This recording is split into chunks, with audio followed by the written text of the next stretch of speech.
Silent Hill's street names are horror Easter eggs. From the very first game in 1999, Silent Hill's map hid tributes in plain sight, its street signs. Wandering old Silent Hill, you'll notice Koontz Street, after horror novelist Dean Koontz, Levin Street, Stephen King's middle name, and Bradbury Street, for Ray Bradbury. There's also Bachman Road, a direct nod to King's pseudonym, Richard Bachman. These choices weren't random. Team Silent used the town's layout like a bookshelf, weaving in names of authors who shaped horror and speculative fiction. It grounded Silent Hill in a lineage of dread, giving players the feeling that the fog-choked town was part of a larger cultural nightmare. Later games continued the pattern. Silent Hill 2's Toluca area features streets named after authors like Aldous Huxley and Thomas Wolfe, while Silent Hill 3 includes Crichton Street. Yes, after Michael Crichton of Jurassic Park. These references do more than reward observant players. They anchor the town as a space where stories and reality blur.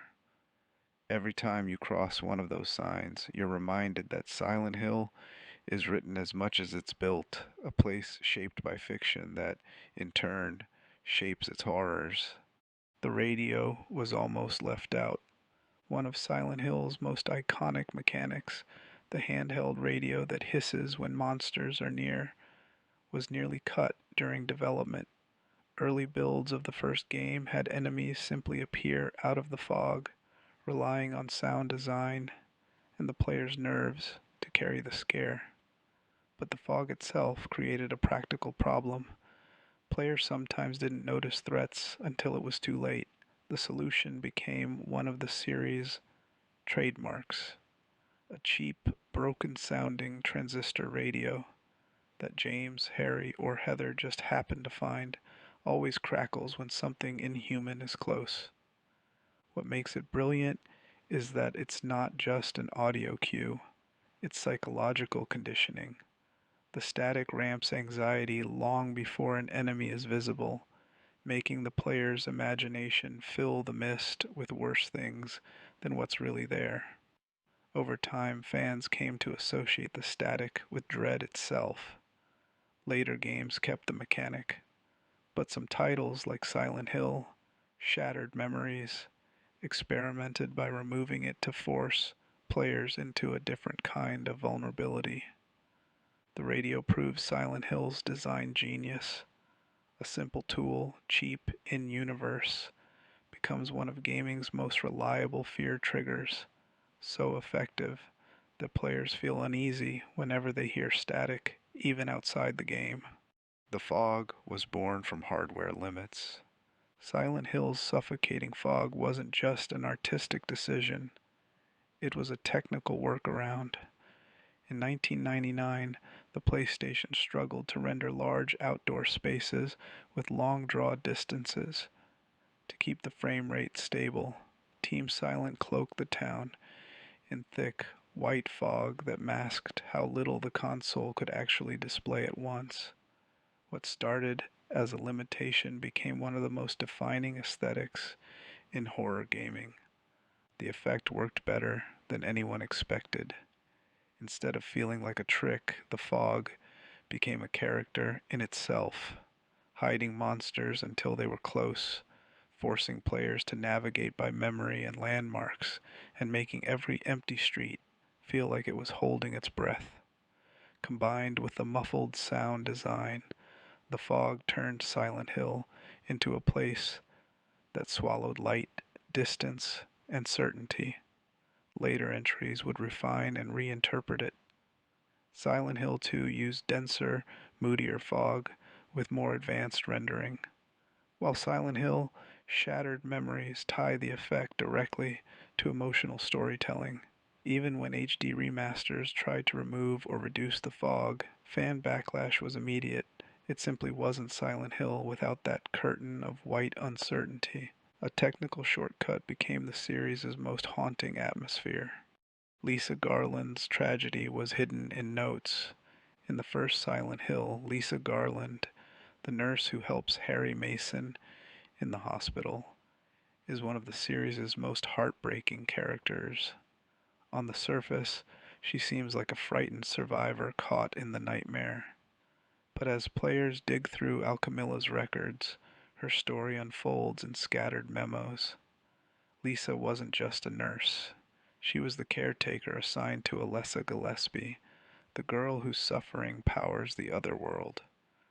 Over time, Lisa became addicted to the drugs the hospital used to keep Alessa alive, specifically the mysterious White Claudia derivative, PTV. Her collapse is revealed gradually. Notes describe her unreliability, her drug dependence, and how she was kept working because she knew too much about Alessa's condition. When Harry meets her, she's nervous, sweating, constantly wringing her hands, signs that she's not entirely stable. The twist comes later. Lisa realizes she's been dead the whole time, trapped in Silent Hill like so many others. Her breakdown, crying blood, begging Harry not to leave, remains one of the most haunting scenes in survival horror. Lisa's tragedy set the tone for Silent Hill's storytelling. Monsters weren't the only horror. Human frailty, addiction, and despair were just as terrifying, and sometimes even more permanent. Pyramid Head wasn't supposed to stay. When Silent Hill 2 released in 2001, Pyramid Head, originally called Red Pyramid Thing, was designed as James Sunderland's personal executioner, his presence tied directly to James's guilt over his wife's death, a manifestation of punishment and judgment that stalked him through the fog. In Team Silent's mind, he was never meant to appear outside James's story. Once James's arc ended, so too should Pyramid Head. But fans latched onto him. The helmet, the dragging knife, the slow inevitability, it all became iconic. Konami noticed and began reusing the character in later games, movies, and merchandise. He shows up in Silent Hill, Homecoming, Silent Hill, Origins, and both live-action films, sometimes without the original psychological context. This shift caused tension in the fan base. For many, Pyramid Head outside of James's narrative is like ripping him out of his meaning. He stopped being a personal monster and became a franchise mascot. Still, his impact is undeniable. Misty Day, Remains of the Judgment, a painting found in Silent Hill 2's historical society, cements his origin as the town's executioner memory. Whether overused or not, Pyramid Head embodies the mix of guilt, ritual, and violence that defines Silent Hill. Silent Hill was modeled after a real American town. While Team Silent was based in Japan, the look of Silent Hill drew heavily from American locations. The main inspiration was Centralia, Pennsylvania, a small mining town nearly abandoned after an underground coal fire began burning in 1962. By the late 20th century, smoke and toxic gas seeped through cracks in the ground, creating a ghost town of empty streets, crumbling houses, and constant haze. It was eerie, unlivable, and visually perfect for a place like Silent Hill. Developers studied photos of Centralia's ruined blocks, along with references from Maine and New England towns often used in Stephen King's fiction. This mix gave Silent Hill its distinctly Western feel. Wide roads, suburban houses, neon-lit diners, and rusted industrial zones. Players in the West immediately recognized it as their world, only warped by something unseen. The connection to Centralia grew stronger over time, especially after the 2006 Silent Hill film used it directly as its setting. By then, Centralia had fewer than a dozen residents left, living in a town literally erased from most maps. The fire still burns today, just as Silent Hill's fog still rolls, fictional horror rooted in a real-world disaster that hasn't ended. The siren has no source.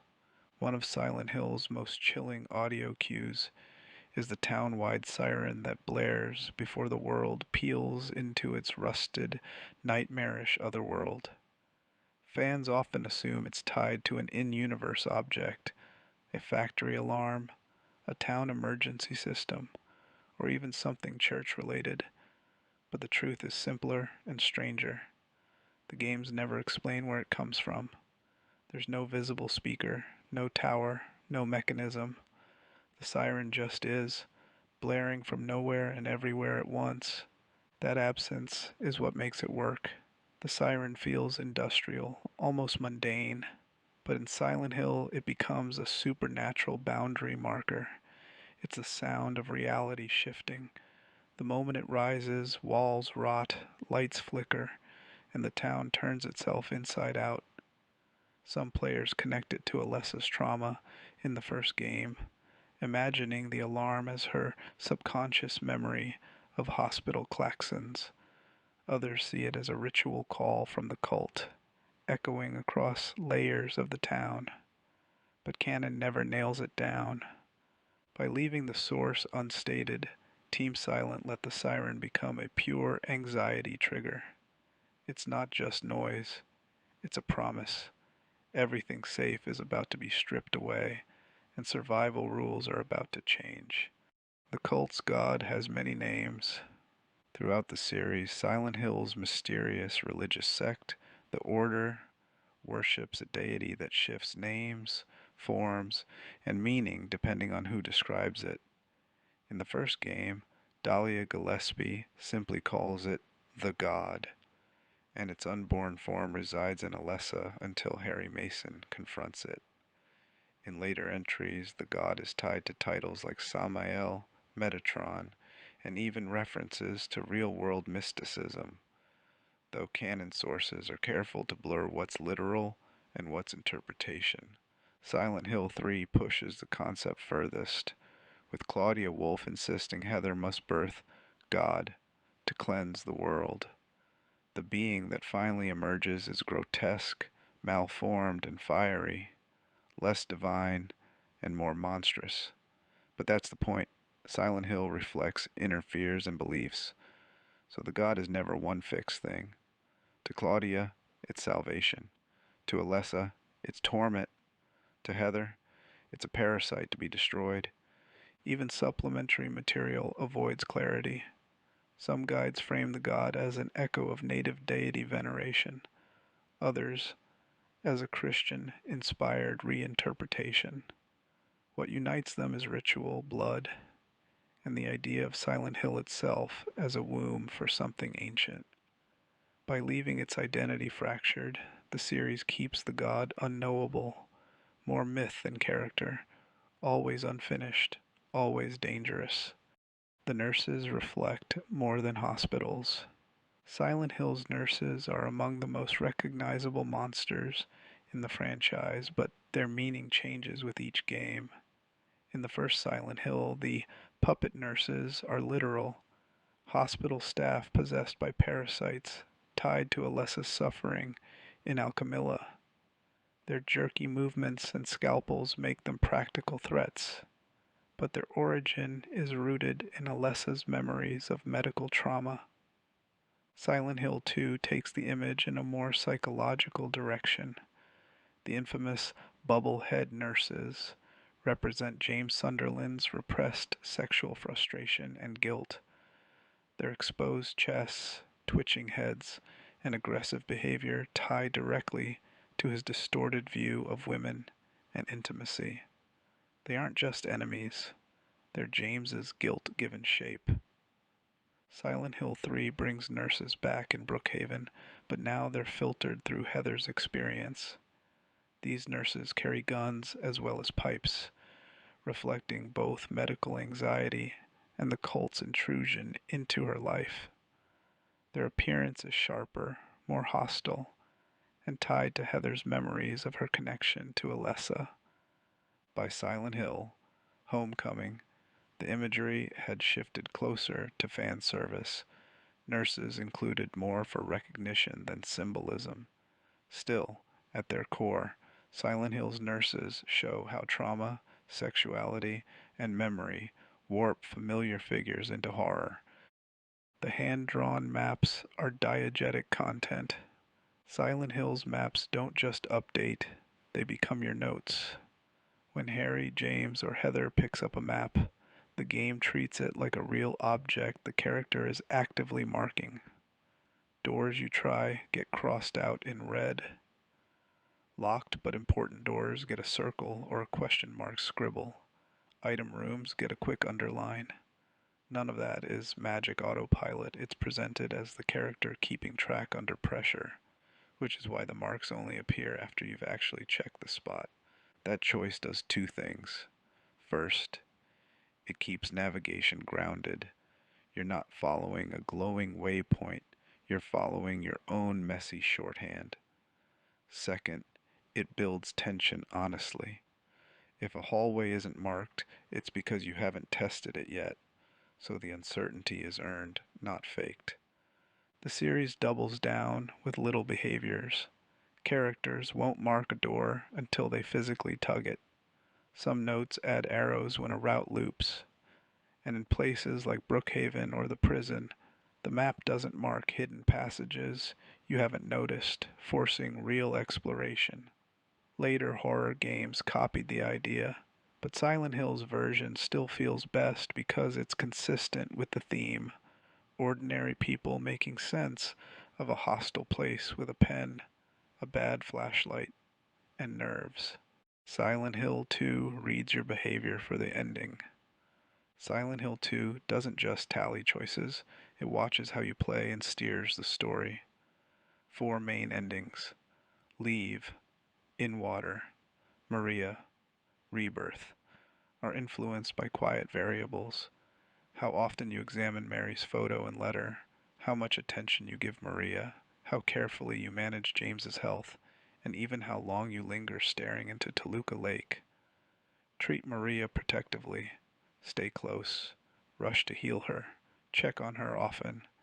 And the game nudges toward the Maria ending. Fixate on Mary, studying her picture and letter repeatedly, and it leans toward leave. Neglect James's health, let him sit in danger, and dwell on morbid prompts, like the lake viewpoint, and the system slides toward in water. The genius is that almost none of this is announced. There's no visible morality bar, just subtle feedback, different bits of dialogue, a tone shift in letters. The way Maria comments on your distance, it turns role-playing into psychology. You don't pick an ending from a menu, you drift into one by revealing which thoughts you feed. Rebirth, the secret route, asked you to collect specific occult items, making it the only path that feels like a deliberate ritual. The result, an ending system that feels earned, not chosen. The UFO and dog endings are canon as jokes. Silent Hill built a tradition of secret joke endings to vent the pressure after hours of dread. In the first game, fulfilling weird conditions nets the UFO ending. Harry is abducted mid-recap by deadpan grays while surf guitar plays. Silent Hill 2 doubles down with the infamous dog ending. Collect the 3 mystical keys, reach a nondescript shack, and discover the mastermind. Behind James's misery is a Shiba Inu at a mixer board. Credits roll with sad accordion while James thanks the dog. Silent Hill 3 goes meta. Heather's UFO ending turns into a fast-talking recap roast of the series. Later entries keep the gag running with variations. UFO callbacks, fours, comic stingers, etc. They aren't alternate canon, they're ritual. Unlocking them demands second playthrough behavior, thorough searches, odd items, detours, so the game rewards mastery with parody. The tonal whiplash works precisely because the main endings are uncompromising. After hours of guilt, loss, and body horror, the credits let you exhale and laugh at the machinery behind the nightmare. The jokes also underline a coarse Silent Hill theme. Meaning is constructed. If a town can make gods and executioners from psyche and ritual, it can just as easily produce a control room dog and a UFO. Akira Yamaoka made silence terrifying. Silent Hill's sound designer and composer Akira Yamaoka shaped the series as much as the fog or the monsters. When he took over full responsibility for the soundtrack in the first game, he didn't just write music. He redefined how silence, noise, and distortion could scare players.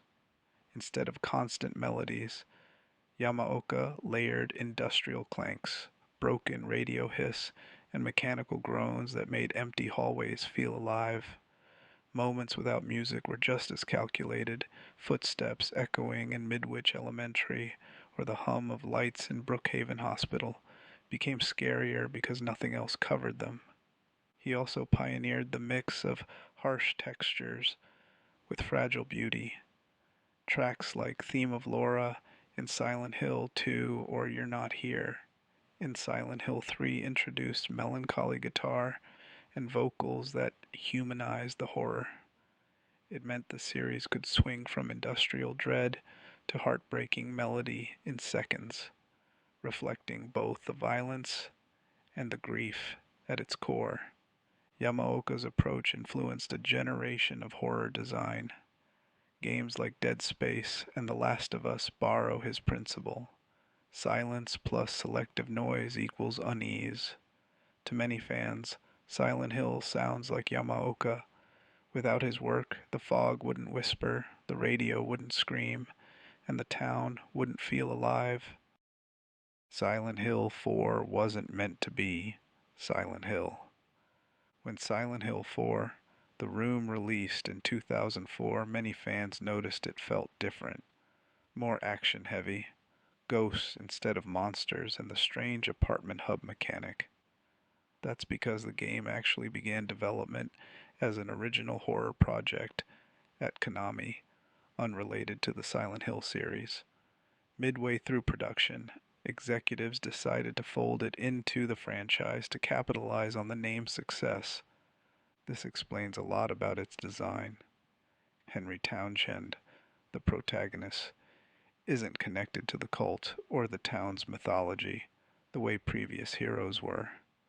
Instead, the horror revolves around serial killer Walter Sullivan and his ritual murders.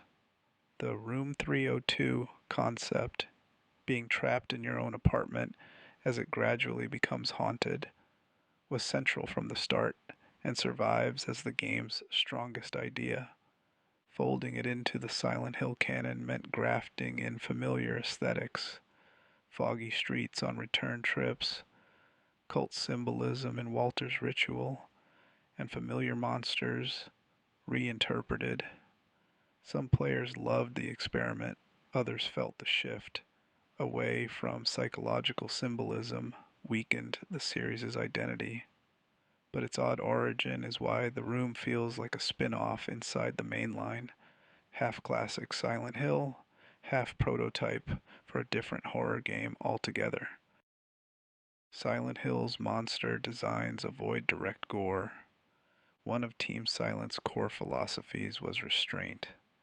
Unlike Resident Evil's dripping zombies or Doom's splattered demons, Silent Hill's creatures rarely show blood or obvious viscera. Instead, the horror comes from shapes that almost make sense but are fundamentally wrong. Humanoid bodies twisted, bound, or fused in ways that suggest trauma and symbolism rather than simple carnage. Take the lying figure in Silent Hill 2. It's not a mangled corpse, but a human shape trapped in a vinyl-like skin that sprays acid through a chest seam. Or the mannequins, two lower halves fused together, faceless, standing eerily still until they lash out. Even Pyramid Head's great knife isn't bloodied most of the time. It's heavy, rusted metal, suggesting violence without needing gore. This approach was deliberate. Masahiro Ito, lead creature designer, has said the aim was to disturb through implication, forms that connect to subconscious fears, sexuality, and repression. By avoiding cheap splatter, Silent Hill's monsters feel uncanny rather than cartoonish. That's why the designs linger in memory. They're puzzles your brain tries to solve, images that feel like they should mean something. And in Silent Hill, they always do.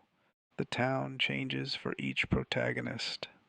One of Silent Hill's most unsettling traits is that it's never the same place twice. The geography overlaps: Alchemilla Hospital, Toluca Lake, the amusement park, but the way the town manifests shifts depending on who enters. This isn't sloppy mapping, it's design.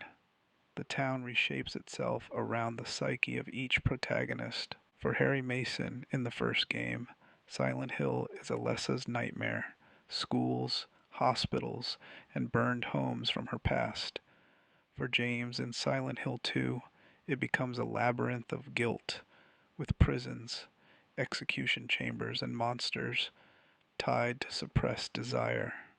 Heather in Silent Hill 3 inherits Alessa's trauma, so the town bleeds cult iconography and warped maternity imagery. Even Henry in Silent Hill 4 sees something different: the rooms and victims tied to Walter Sullivan's obsessions. This shifting geography explains why fan-made maps of Silent Hill never quite line up. The town isn't fixed. It's a reflection, a mirror, a personalized purgatory. That's why two players can walk the same streets across different games yet feel like they've been in completely different places. Silent Hill doesn't exist as a consistent town. It exists as a question. What do you bring with you when you step inside? Silent Hill 2's opening walk was a risk. After the car park cutscene, James Sunderland spends nearly 10 minutes walking a forest path toward town. No combat, no puzzles, just fog, footsteps, and the crunch of gravel. For a survival horror game in 2001, this was a gamble. Most titles dropped players straight into action. Team Silent instead forced patience, letting dread build from atmosphere alone. By the time players reached the cemetery and then Toluca Lake, the radio hadn't even turned on yet, but unease was already peaking. Developers later explained this pacing was intentional. They wanted players to feel James's isolation and the weight of crossing into Silent Hill. The absence of threats primes the player's imagination. Every sound in the fog could be danger, even when nothing happens. It also mirrors James's mindset: a man walking into a place he knows will hurt him, but keeps going anyway. Critics at release were divided. Some called it boring, others genius. History proved the risk worthwhile. That opening walk is now considered a masterclass in slow burn horror design, teaching players that Silent Hill terrifies not by throwing monsters at you, but by making you dread the moment they finally appear. The save points have hidden meaning. In the Silent Hill series, save points aren't just arbitrary markers, they carry symbolic weight. In the first game, they're red notebooks scattered across key locations. Harry writes in them to keep track of what's happening, tying the act of saving to memory and sanity. Silent Hill 2 shifts this into red squares and blotches on walls or floors, resembling blood stains or ink pools. They feel less like journals and more like ruptures, appropriate for James, who's losing his grip on reality. Silent Hill 3 uses red sigils drawn with runic lines. These are explicitly cult symbols, connecting Heather's journey to the Order and her destiny as Alessa's reincarnation. Saving feels less personal and more ritualistic, as if every checkpoint is marked by the god she's fighting against. Silent Hill 4 continues this trend by limiting saves to Henry's apartment anchoring progress to his supposed safe space, which of course becomes more corrupted with each visit. What's brilliant is how these designs turn a gameplay necessity into storytelling. The way you record progress becomes another reminder of the protagonist's relationship with Silent Hill. Memory, guilt, ritual, or false safety. Even something as mundane as saving is used to unsettle. Silent Hill 3 opens with a dream. Silent Hill 3 starts not in Heather's real world, but in a nightmare.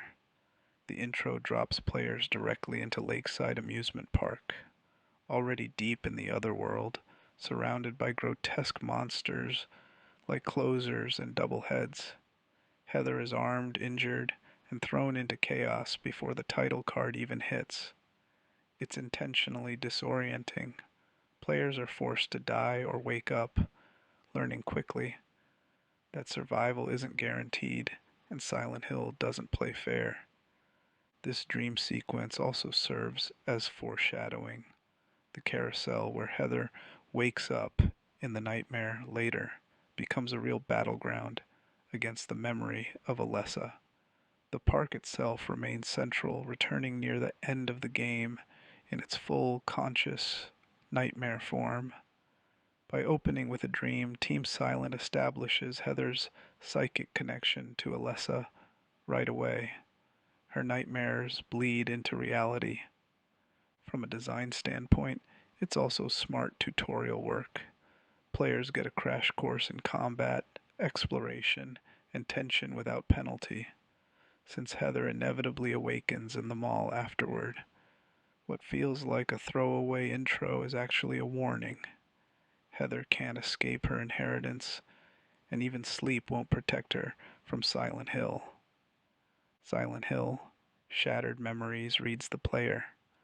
Released in 2009 as a reimagining of the first game, Silent Hill.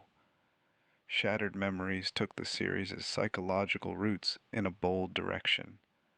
Instead of multiple protagonists or fixed endings, it let the game analyze you. Throughout the story, you sit in therapy sessions with Dr. Kaufman, answering personal questions about relationships, honesty, sex, and fear.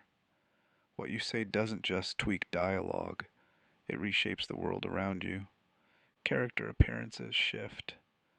Sybil can look like a hardened cop or a flirtatious partner, depending on your answers. Dahlia might present as an older caretaker or a younger temptress. Even enemy design changes. Monsters take on traits that reflect your psychological profile, from more sexualized forms to more grotesque, cold shapes. The ending you receive isn't about solving puzzles, but about who the game thinks you are after hours of subtle tracking. This meant that no two playthroughs felt identical. Players who thought they were just choosing answers were surprised to learn the game also tracked behavior.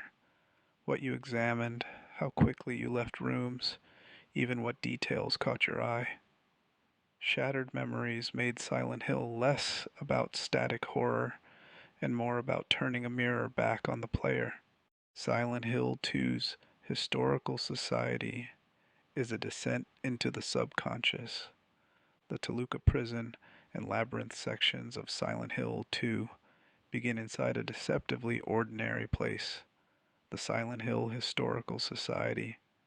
At first it feels like a museum, paintings, plaques, and artifacts that seem to root the town in civic history. But within minutes, the walls stretch downward into impossible depths. James finds himself in prison cells, execution chambers, and the labyrinth where Abstract Daddy waits, all environments tied to guilt, punishment, and judgment. The Historical Society acts as a bridge from real Silent Hill into James's personal hell. The exhibits foreshadow what's to come. The painting, Misty Day, Remains of the Judgment, depicts executioners eerily similar to Pyramid Head. Plaques detail Toluca Prison's history of punishment and torture. matching James's subconscious need for judgment. By the time you've walked downward for what feels like miles, the museum has dissolved completely into a symbolic descent, James leaving the surface world and entering the depths of his own repression. This sequence is often cited as one of the most effective uses of environment in horror gaming. Without a cutscene or explicit explanation, Silent Hill turns a local museum into a psychological elevator, pulling James and the player down into the core of guilt. Heather's mirror room still terrifies players. In Silent Hill 3, one of the most infamous scares happens in a small, seemingly ordinary hospital room. Heather steps inside and finds a large mirror covering the wall. At first, the reflection looks normal, but as she lingers, the mirrored version of the room begins to rot, blood spreading across the floor, walls blackening, and Heather's reflection turning sickly pale. Eventually, even the mirrored Heather stops moving, staring back lifelessly while the real player is still in control. What makes the scene unforgettable is that nothing attacks. There's no monster, no combat, no puzzle, just atmosphere. If you stay too long, Heather collapses and dies, proving the threat is real, but the horror comes from the slow unraveling of safety. A mirror, a common object, becomes uncanny and hostile. This room is often cited by fans as one of the scariest in the series precisely because it denies catharsis. You can't fight it, you can only leave. Silent Hill has many brutal monsters, but this quiet, inescapable transformation captures the series' essence. Horror born from dread, inevitability, and the realization that something familiar has turned completely against you. Silent Hill's children had to be changed for the West. In the original Japanese version of Silent Hill, 1999, the Midwich Elementary enemies were the Gray Children, small childlike figures with knives, hoods, and unsettling cries. They were directly tied to Alessa's school trauma. But when Konami prepared the game for North America and Europe, the childlike design raised censorship alarms. Ratings boards worried about the optics of letting players shoot knife-wielding children, even if they were monsters. To avoid controversy, Western releases swapped them for mumblers, stockier, animal-like creatures with snouts and claws. They behaved the same, but looked less like children. Oddly, this created a regional split in canon. Japanese players saw Alessa's nightmare literally populated by warped school children, while Western players saw something more bestial. The censorship didn't erase the implication, though. The atmosphere of Midwich, the lockers, the tiny desks, the playground, still reinforces that you're fighting manifestations of a child's fear. Fans later discovered the original Gray Children through imports and screenshots, and they've since become one of the most discussed censorship changes in horror gaming. It's a reminder that Silent Hill was always walking a razor's edge between disturbing symbolism and what censors would allow on a PlayStation disc. Silent Hill 2's Mannequin Room was designed to shock. Early in Silent Hill 2, James enters Woodside Apartments room 205 to grab a flashlight. It's attached to a mannequin dressed in Mary's clothes. As soon as James takes it, another mannequin, made of two lower halves fused together, suddenly animates and attacks. This brief encounter is one of the game's most famous jump scares, but it's also layered with meaning. The mannequin isn't just a cheap scare, it's a symbol of James's repressed sexuality and guilt. The feminine legs, frozen until James interacts with his wife's belongings, embody desire twisted into hostility. The cramped pitch-black room forces the player into intimacy with the monster, driving home how Silent Hill 2 externalizes James's subconscious. The scene also shows Team Silent's precision. Up to that point, combat was telegraphed. The radio warned, enemies made noise. But here, the mannequin is silent until it's too late, breaking the player's trust in the game's rules. From then on, every dark corner feels suspect. Critics often cite this moment as one of survival horror's most effective jump scares. It's not just shock, it's story, psychology, and design converging in a single dark room lit by one trembling flashlight. The red square save points in Silent Hill 2 were inspired by Lynch. One of the more unsettling details in Silent Hill 2 is its save system. Glowing red squares smeared on walls and floors, looking like stains of blood or neon paint. Unlike the first game's notebooks, these squares feel intrusive, almost wrong. Objects that don't belong in the environment, yet pulse with authority. Masahiro Ito, creature and background designer, has cited David Lynch's surreal imagery as an influence. The idea was to make save points feel uncanny rather than comforting. Instead of a lamp or tape recorder, like Resident Evil, Silent Hill 2 gives you a red blotch that looks supernatural and unexplainable. James never comments on them, which makes them even stranger. Are they part of the town's hallucinations or something only the player sees? The effect is subtle but powerful. Each time you save, you're staring at a flat, glowing square that could be blood, paint, or something more otherworldly. It breaks immersion just enough to remind you Silent Hill isn't safe anywhere, not even at the checkpoints. Fans still debate whether the squares symbolize James's guilt, blood on his hands, or simply the town's red curtain between realities. Whatever the case, they're unforgettable. Silent Hill 2's dog ending room became a real location. The infamous dog ending of Silent Hill 2 reveals that all of James's torment was being controlled by a Shiba Inu operating a soundboard.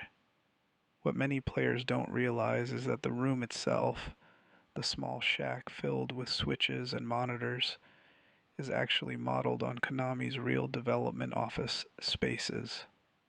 Team Silent built the joke on top of their own workplace, poking fun at the idea of developers pulling the strings behind the nightmare. Unlocking the ending requires collecting the 3 joke keys, Bone, Obsidian Goblet, and White Chrism, and returning to Rosewater Park. Once inside, the reveal is immediate. The dog turns, the music hits, and James collapses in despair as credits roll. It's absurd, but deliberate. After hours of oppressive horror, the tonal whiplash is cathartic, and the Shiba Inu quickly became a mascot for the series. The gag had such staying power that the Silent Hill pachinko machines, soundtracks, and merchandise often feature the dog ending art. Even the HD collection included it. In interviews, Ito and Yamaoka admitted it started as a late-night joke that stuck. By immortalizing it with a real control room, the developers let the audience in on the absurdity of game design itself. Silent Hill's static camera angles were a design weapon. Unlike many 3D games of its era, the first Silent Hill didn't rely on a free camera. Instead, it often fixed the view at odd angles, low to the ground, high above, or tilted just slightly wrong. This wasn't laziness, it was strategy. Team Silent used camera placement to control tension, the same way a horror director frames a shot. Entering a hallway with the camera behind a chain link fence makes you feel trapped. Walking down a stairwell while the camera points up from the bottom makes you feel watched. The technique also covered technical limits. By choosing what the player could see, developers reduced how much the PlayStation had to render at once, but rather than hiding weakness, it doubled as atmosphere. The fog, the grain, and the angled shots worked together to make Silent Hill feel dreamlike, always half obscured. Later games, especially Silent Hill 2, refined this even more, mixing dynamic follow cams with dramatic fixed shots. A simple corridor could suddenly feel cinematic when the camera slid away from James to reveal empty space around him. The result was a horror experience that felt curated, like every step was staged to unsettle. Silent Hill proved the camera could be a monster too. James can kill Angela by accident. One of Silent Hill 2's most devastating scenes is Angela Orozco's final appearance on the burning staircase. She walks upward into flames, resigned to her fate, while James watches. Normally, this plays as a cutscene. James doesn't interfere, but hidden in the game's mechanics is a chilling detail. If the player attacks Angela with a weapon before the cutscene fully triggers, she can actually take damage and die early. This wasn't intended as a main path, but as an unsettling possibility baked into the engine. Angela is coded as a vulnerable NPC during that sequence, and the game doesn't prevent you from striking her before the event locks in.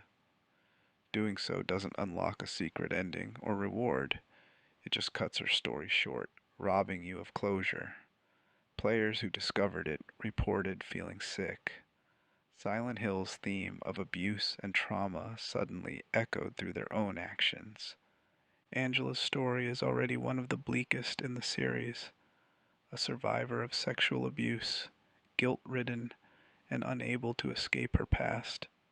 The fact that James can harm her himself drives home Silent Hill's cruelty. The town doesn't just judge, it tempts the player to become part of the cycle. Silent Hill's static filter was a happy accident. Players of the early Silent Hill games often remember the grainy look, the static-like noise that overlays the screen, making the town feel like it's being watched on an old TV. It wasn't originally an artistic flourish, but a workaround. The PlayStation struggled with rendering detail in low light and fog, so the developers added a filter of visual noise to mask graphical seams. Instead of clean but bland textures, you got gritty atmosphere. What could have been a distraction instead enhanced the horror. The static layer made fog heavier, shadows deeper, and corridors more claustrophobic. It also reinforced the series' themes of distorted perception. What you see is never fully clear, just as the characters' realities aren't stable. Team Silent leaned into it, treating the noise as if the entire experience was coming through a corrupted broadcast. When Konami released the HD collection for Silent Hill 2 and 3, they initially removed the grain filter to modernize the look. Fans revolted. Without it, the environments looked too clean, breaking the mood. Later patches restored the effect, proving the visual noise wasn't just camouflage, it was part of the identity of Silent Hill itself. The amusement park carousel is a stage for two boss fights. Lakeside Amusement Park is one of Silent Hill's most iconic locations, and the carousel is its centerpiece. What makes it remarkable is that it hosts climactic battles in both the first and third games, each with very different meaning. In Silent Hill, 1999, Harry confronts a possessed Sybil Bennett here. If you've gathered Aglaophotis, you can save her by breaking the parasite's hold. If not, the fight ends tragically, one of the earliest examples of Silent Hill tying combat outcomes to story branching.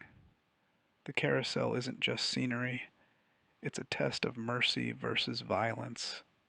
In Silent Hill 3, the carousel returns for Heather's duel against the memory of Alessa, Here, the arena becomes a mirror match. Heather is forced to battle twisted versions of herself, each armed with one of her weapons.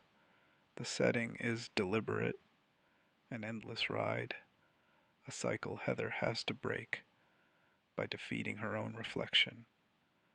By reusing the carousel, Team Silent turned a familiar childhood symbol into a ritual stage. Bright horses and carnival music become a backdrop for death, rebirth, and choices that define the endings. Few horror games have wrung so much meaning out of a single ride. Silent Hill 2's water motif runs through everything, from the opening cutscene of James staring into a bathroom sink to the final boat ride across Toluca Lake. Silent Hill 2 is saturated with water imagery. It isn't just scenery, it's theme. James's guilt over drowning Mary in their apartment is encoded everywhere the player goes. The fog rolling off Toluca Lake, the flooded stairwell during the first Pyramid Head fight, the dripping prisons and sewers, all reinforce a sense of suffocation and inevitability. Even the endings tie directly to water. The in-water ending has James driving his car into the lake, unable to live with what he's done. But even the Leave and Maria endings still keep Toluca as backdrop, an ever-present body reflecting James's choices. The Rebirth ending doubles down, using water as ritual, with James gathering occult items to revive Mary through an ancient ceremony. Developers have acknowledged the motif was intentional. Just as fire marks Silent Hill 3, water is Silent Hill 2's constant element, symbolizing cleansing, drowning, and memory. Every drip and ripple is a reminder. James isn't just lost in a haunted town, he's already sinking under the weight of what he's done. Silent Hill Homecoming. Borrowed from Western horror films. Unlike the earlier Japanese-developed titles, Silent Hill Homecoming 2008 was created by Double Helix Games in the US. The shift shows its design leans heavily on American horror cinema rather than the dreamlike psychological approach of Team Silent. Influences include Saw 2004 and Hostel 2005, with more emphasis on torture devices, gore, and aggressive combat sequences. Alex Shepard, the protagonist, is a soldier, and his training is reflected in the gameplay. Unlike Harry, James, or Heather, ordinary people forced to survive, Alex is more capable, using combos, counters, and stronger melee attacks. This design change divided fans. Some appreciated the more responsive combat, while others felt it strayed from Silent Hill's ethos of vulnerability. The monsters echo this shift. Many designs are overtly violent, like the Schisms, humanoids with split axe-head skulls, and the Syiam, a grotesque fusion of two bodies and bondage straps. Critics noted these leaned closer to shock horror visuals than layered psychological symbolism. Still, Homecoming is notable for tying its narrative to family trauma and hometown secrets, echoing Silent Hill's recurring themes.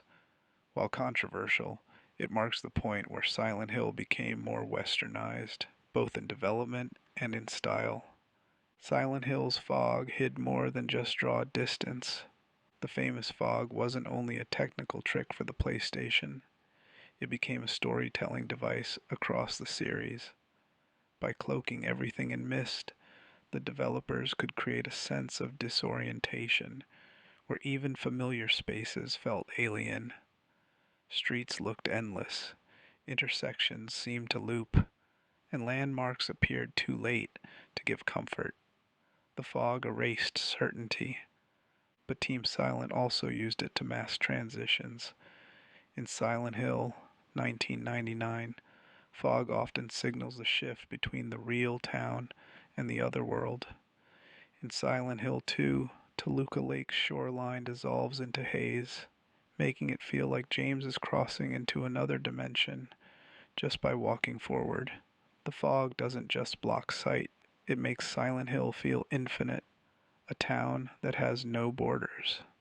Later entries used it to manipulate mood. Silent Hill 3 plays with thicker, almost suffocating fog in outdoor sequences, while Silent Hill, Origins, and Homecoming lean on it to create classic callbacks to the original. Even Shattered Memories uses snowstorm-like fog as both atmosphere and metaphor for memory. By blending tech limitation with narrative meaning, Silent Hill's fog became one of gaming's most iconic aesthetics, proof that hiding the world can make it scarier than showing it. The cult's symbol is everywhere once you notice it. The halo of the sun, the Order's most recognizable sigil, first appears in Silent Hill 3 as a glowing red save symbol. At first, it just looks like a creepy design scratched onto the floor.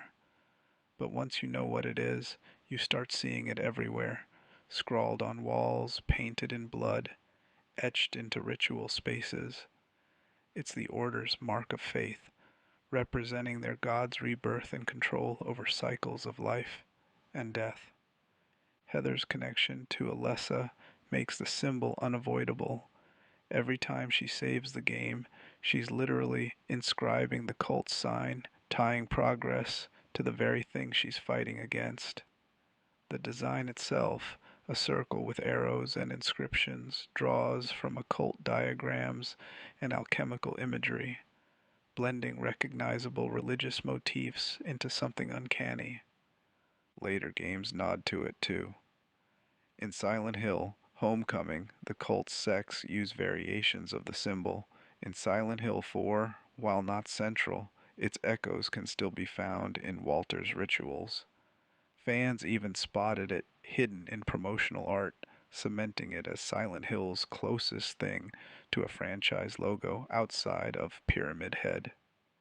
The halo of the sun turns saving, a safe mechanic, into a reminder that the cult's presence is constant, watching, and inescapable.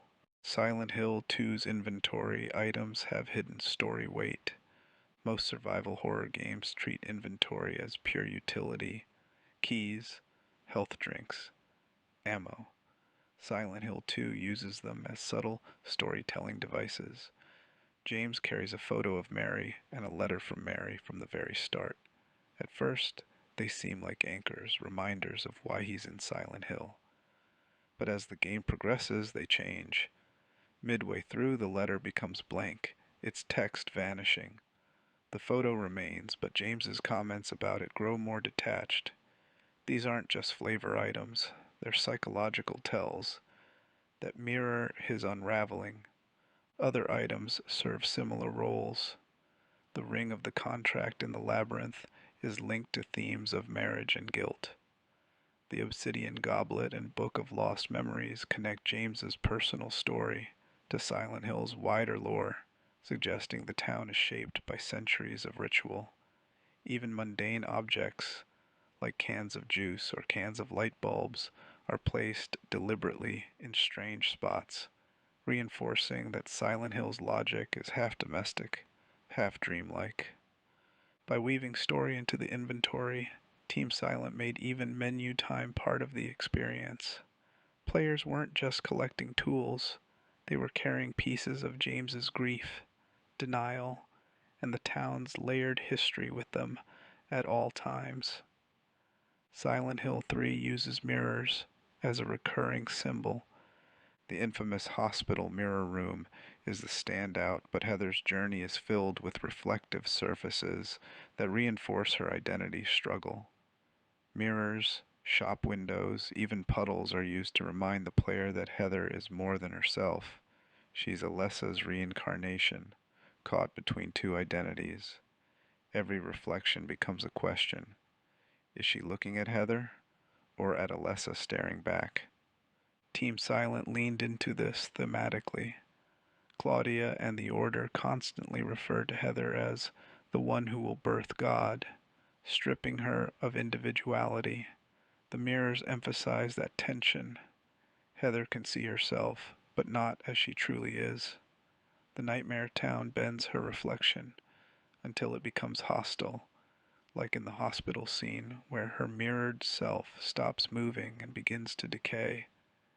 Even outside the other world, Heather frequently glances at mirrors in cutscenes, showing her awareness of this duality. In a series built on psychological horror, Silent Hill 3 uses reflection to externalize Heather's crisis. She doesn't just fight monsters, she fights the image of herself imposed by others.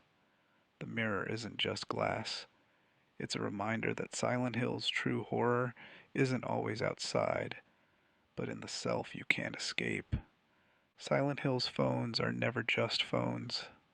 Across the series, telephones show up in odd, unsettling ways. In Silent Hill 1999, Harry finds a ringing phone in the school that delivers a child's voice calling for Daddy, a direct jab at his fear of losing Cheryl. In Silent Hill 2, a phone in the prison rings endlessly, but when James answers, it delivers eerie silence and static instead of comfort. Later, the born from a wish scenario gives Maria her own moment with a disconnected phone, reinforcing her isolation. Silent Hill 3 doubles down with Heather receiving bizarre calls in the mall and amusement park, voices that echo her connection to Alessa and the cult's influence. Even Silent Hill 4 ties into the motif. Henry's apartment phone rings at impossible times, serving as one of the ways the outside world seeps into his lockdown space. The key detail is that phones usually don't work the way they should. Instead of bridging distance, they deliver dread. A device meant for human connection becomes hijacked by the town, turning reassurance into alienation. Every ring raises the question, who's on the other end, and is it even human at all? The cat locker scare is a perfect fake-out. In Silent Hill 3, inside the Hilltop Center offices, Heather hears frantic banging coming from a locked locker. The sound grows louder, clawing and violent, until she finally opens it, only for a harmless cat to dart out and run away. Players exhale, relieved. But just a few rooms later, Heather finds another rattling locker. This time, when she opens it, blood gushes out, and an enemy bursts through. This 1-2 punch is a classic Silent Hill trick, using a fake-out to build trust, then weaponizing that trust against the player minutes later. The first scare disarms you, almost comical in its anticlimax. The second uses that memory to double the impact. You expect another harmless moment, but instead get a brutal shock. Team Silent's mastery was in pacing. Neither moment overstays its welcome. They're quick beats in the larger nightmare, but players remember them vividly because they highlight Silent Hill's core philosophy. Nothing is safe twice. A joke becomes a threat, comfort becomes horror, and the town twists expectations the same way it twists reality. Even now, fans rank the cat locker among the series' most effective small scares. Silent Hill 4's hauntings make the safe room unsafe. In the first 3 Silent Hill games, safe rooms were sacred. Save points meant relief. No enemies, no threats. Just time to breathe. Silent Hill 4. The room deliberately breaks this rule. Henry's apartment, room 302, starts as the one place you can't be harmed. But as the story progresses, supernatural hauntings infest it. Bleeding walls, child-sized handprints, furniture that moves on its own, even ghostly figures standing in corners. These aren't just visual scares.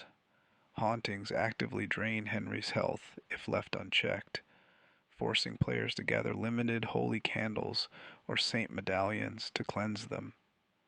The result is a sense of betrayal. What was once sanctuary becomes another battlefield. This twist fit the game's theme perfectly. The apartment isn't safety, it's the prison. Fans remain divided on the mechanic.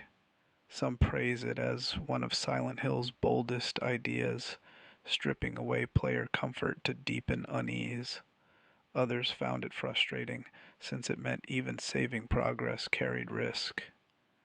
Either way, it's remembered as one of the series' most daring design decisions, turning the act of going home into another step deeper into the nightmare. Silent Hill's hospitals are more than just levels.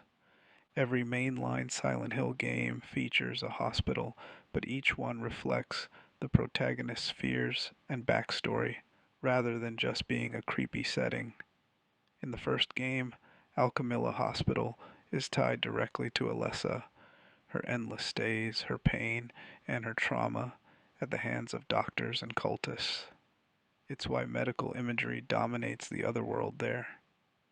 Silent Hill 2 shifts to Brook Haven Hospital, which isn't connected to Alessa at all. Instead, it reflects James's guilt and repression. The nurses here are hypersexualized, tied to his conflicted desires, while the endless patient wings mirror his fixation on illness and death. The location becomes less about medicine and more about James's psychological rot. In Silent Hill 3, Brookhaven returns, but now filtered through Heather's perspective. The imagery changes, less about sexuality, more about Alessa's suffering and Heather's inherited trauma. Even the monsters differ, reinforcing that the town customizes itself to the visitor. Silent Hill 4's hospital section is smaller, fragmented into one of Walter Sullivan's worlds, but it still carries traces of medical unease. Across the series, hospitals aren't just scary institutions. They're personalized nightmares where the most ordinary symbol of human care becomes twisted into cruelty.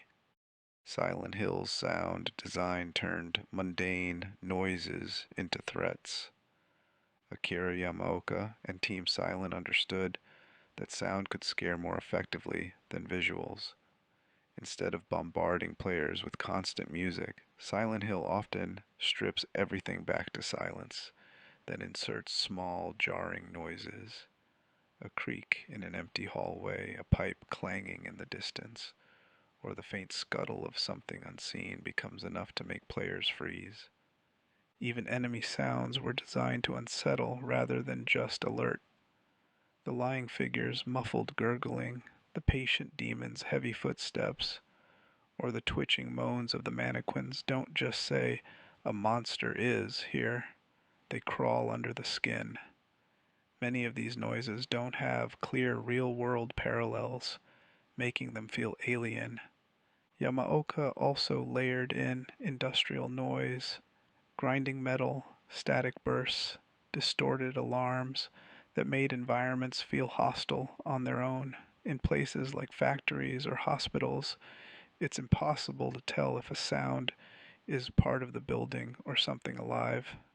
Players reported feeling paranoid, convinced enemies were near even when none were. This approach changed horror design. Later games like Dead Space and Amnesia borrow heavily from it, but Silent Hill was first to prove that the right sound at the right silence can haunt you longer than any jump scare. The fan-made Lost Memories DVD preserved Silent Hill's secrets. In 2003, Konami released Lost Memories, the art and music of Silent Hill, a Japanese exclusive DVD that combined Akira Yamaoka's soundtrack work with interviews and concept art. But what became more important over time was the accompanying booklet. It contained background lore, developer notes, and symbolic explanations that weren't available anywhere else, expanding on the order, the gods, and the meanings behind creature designs. Because it was a limited release, most Western fans never saw it firsthand. This led to dedicated Silent Hill communities scanning, translating, and distributing the material online. For years, Lost Memories became the closest thing to an official lore Bible. Fans used it to piece together the cult's mythology, the town's shifting nature, and even character psychology that the games only hinted at. Some debates, like whether the god in Silent Hill 1 was Samael, or how the halo of the sun functions, trace back to translations of this text. While Konami has never clarified everything, the booklet remains a cornerstone for deep lore discussions. In many ways, Silent Hill's fragmented, uncertain canon owes part of its mystique to Lost Memories being so rare, fueling years of fan interpretation and obsession. Silent Hill 2's Maria was built to confuse the player. Maria is one of the most important characters in Silent Hill 2, and one of the most unsettling. On the surface, she looks almost identical to James's wife, Mary, but her behavior is the opposite. She's flirtatious, bold, and playful, where Mary was reserved and ill. This contrast is intentional. Team Silent designed Maria as both temptation and torment, a living projection of James's guilt and desire. Even her AI is tuned to make players conflicted. She follows James closely, reacts to his injuries, and can be harmed or even killed in certain segments. Protecting her can feel like responsibility, but her constant reappearances, sometimes after confirmed death, remind the player she isn't real in the same way Mary was. She's Silent Hill's test. Will James cling to this distorted replacement or accept the truth about Mary? The design goes further. Maria's costumes change depending on replays, from her iconic pink top to a nurse outfit, emphasizing her role as a constructed fantasy. The endings even hinge on how James treats her. Obsessed too much, and you're guided toward the Maria ending, where James abandons Mary's memory. Maria embodies Silent Hill's cruelty. It offers you what you want, but only to hurt you with it. Silent Hill. Origins let players shift worlds at will. In the earlier games, transitions between the real town and the other world were usually forced, triggered by sirens, cutscenes, or scripted events. Silent Hill. Origins, 2007, introduced a major twist. Truck driver Travis Grady could cross over voluntarily. Using mirrors scattered throughout the environment, players could step between worlds almost at will. This mechanic turned exploration into strategy. Some doors, stairways, or items only existed in one version of Silent Hill. To progress, you had to figure out which reality held the key, then switch accordingly. It gave the game a puzzle box structure closer to Metroid than traditional survival horror. Thematically, it tied into Travis's fragmented psyche. As a man haunted by his childhood trauma, particularly his abusive parents, the ability to flip between realities mirrors his own fractured state of mind. Silent Hill wasn't just imposing its nightmare on him, it was giving him the ability to navigate it, as though daring him to face both sides of his past. While Origins received mixed reviews, this mechanic remains one of its most memorable contributions. It turned the other world from a passive terror into an active tool, something players could enter on their own terms, even if control was always an illusion. Silent Hill's keys are often jokes in disguise. While Silent Hill is remembered for heavy symbolism and psychological terror, its item design often hides sly humor. Keys in particular are notorious. In Silent Hill 2, James collects the Linehouse key, the Prisoner's key, and the oddly specific canned juice, which isn't labeled as a key item until you realize it's used to dislodge garbage from a chute. Later, the bent needle has no combat purpose, but becomes essential for unlocking stuck doors, frustrating players who thought it was junk. Silent Hill 3 pushes this further with deliberately absurd puzzles. To open one area, Heather has to use a hairdryer in a puddle to retrieve a key. Another requires her to combine a tongs and a dryer to snag an out-of-reach object. Even Silent Hill 4 plays with the idea, forcing Henry to carry keys that degrade or vanish after a single use, hammering home the futility of his struggle. These quirks highlight Silent Hill's surreal humor. The town isn't just cruel, it's mocking. By disguising mundane items as progression tools, the games blur the line between puzzle solving and dream logic, reminding players that nothing here plays fair, not even the keys in your pocket. Silent Hill's school was modeled on Kindergarten Cop. Midwich Elementary, the first game's school location, feels authentic in its layout. Hallways, classrooms, music rooms, even a rooftop. But its design wasn't pulled from thin air. Team Silent used reference photos and floor plans from American media, and the strongest influence was the 1990 film Kindergarten Cop, starring Arnold Schwarzenegger.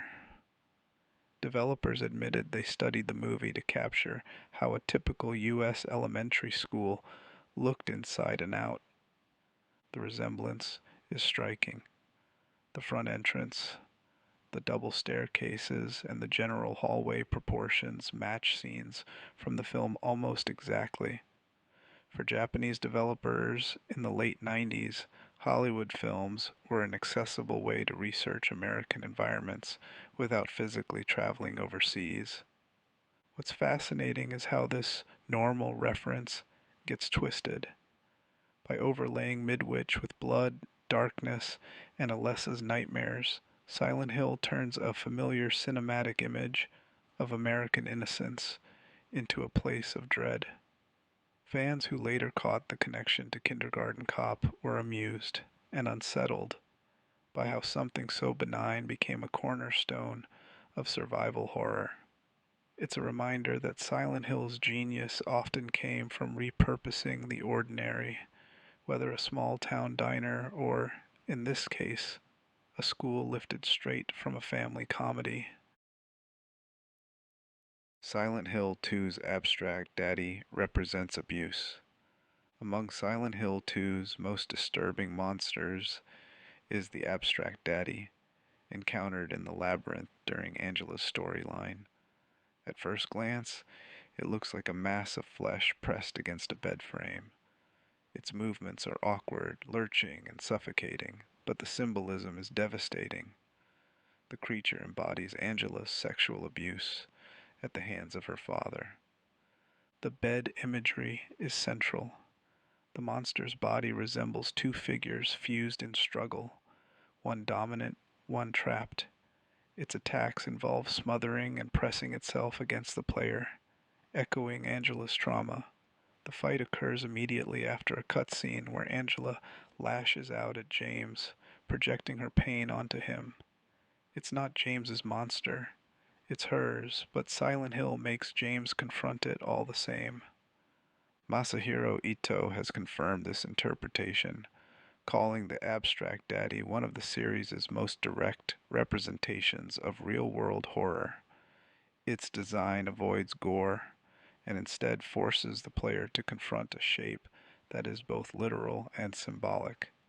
Many fans consider it one of Silent Hill's most haunting encounters, not because it's difficult, but because it forces players to face Angela's suffering head-on, with no way to save her from it. Silent Hill 3's Funhouse roller coaster scene was nearly impossible to survive. Early in Silent Hill 3, Heather enters the lakeside amusement park and finds herself on the tracks of a roller coaster. Almost immediately, the ride activates, lights flashing and cars rattling toward her. The sequence is short but unforgettable. Heather must sprint down the narrow rails while alarms blare, only to be struck if the player hesitates too long. What many don't realize is that in early builds of the game, this section was practically unbeatable. The timing was so strict that testers often couldn't get Heather to safety. Team Silent eventually relaxed the timing window, but even in the final version, the event feels frantic and unfair, exactly as intended. It sets the tone for Silent Hill 3's relentless pacing and Heather's sense of being hunted by forces much bigger than herself. The roller coaster also foreshadows the carousel boss fight later in the game, tying Heather's nightmare back to cycles, inevitability, and childhood imagery turned lethal. Fans often rank it as one of the most terrifying chase sequences in the series, not because it's long, but because it captures Silent Hill's cruelty in under a minute. No warning, no explanation, just survival. Silent Hill 2's Hotel burns with memory. The Lakeview Hotel is the final major area of Silent Hill 2, and it carries James's entire story in its walls. At first, the hotel seems strangely normal compared to the prisons and labyrinths he's already faced. Rooms are quiet, hallways intact, music soft. But as James uncovers the truth about Mary's death, the hotel begins to transform. Water damage spreads, wallpaper peels, and the building seems to rot before the player's eyes. The most haunting moment comes when James watches a videotape in room 312. On it, he sees himself smothering Mary. Immediately after, the hotel is engulfed in flames, though no fire is ever shown directly. Instead, light flickers across the walls, and ash drifts through the air, as if memory itself is burning away. Developers use this contrast deliberately. The hotel starts as a romantic symbol, where James and Mary once stayed happily together, but by the end it becomes his trial by fire, literally consumed by the truth he's avoided. Whether James leaves with acceptance, denial, or ritual depends on the player, but the Lakeview Hotel always stands as the moment Silent Hill strips away its disguises and forces James to face himself. Silent Hill 3's subway is based on real Tokyo stations. One of the most grounded but terrifying areas in Silent Hill 3 is the subway. Its tiled walls, fluorescent lights, and endless stairwells feel eerily authentic, because Team Silent modeled the level after actual stations in Tokyo where the developers commuted daily. The staircases that seem to go down forever and the maze-like platforms echo the disorientation of Shinjuku Station, one of the busiest transit hubs in the world. This realism made the setting scarier. Unlike the fantastical amusement park or cult church, the subway feels like a place you could visit any day, until the doors lock, the lighting flickers, and Heather hears something crawling in the dark. The insane cancer monsters that appear there, bloated and suffocating, only heighten the claustrophobia. The subway also contains one of Silent Hill 3's more obscure deaths.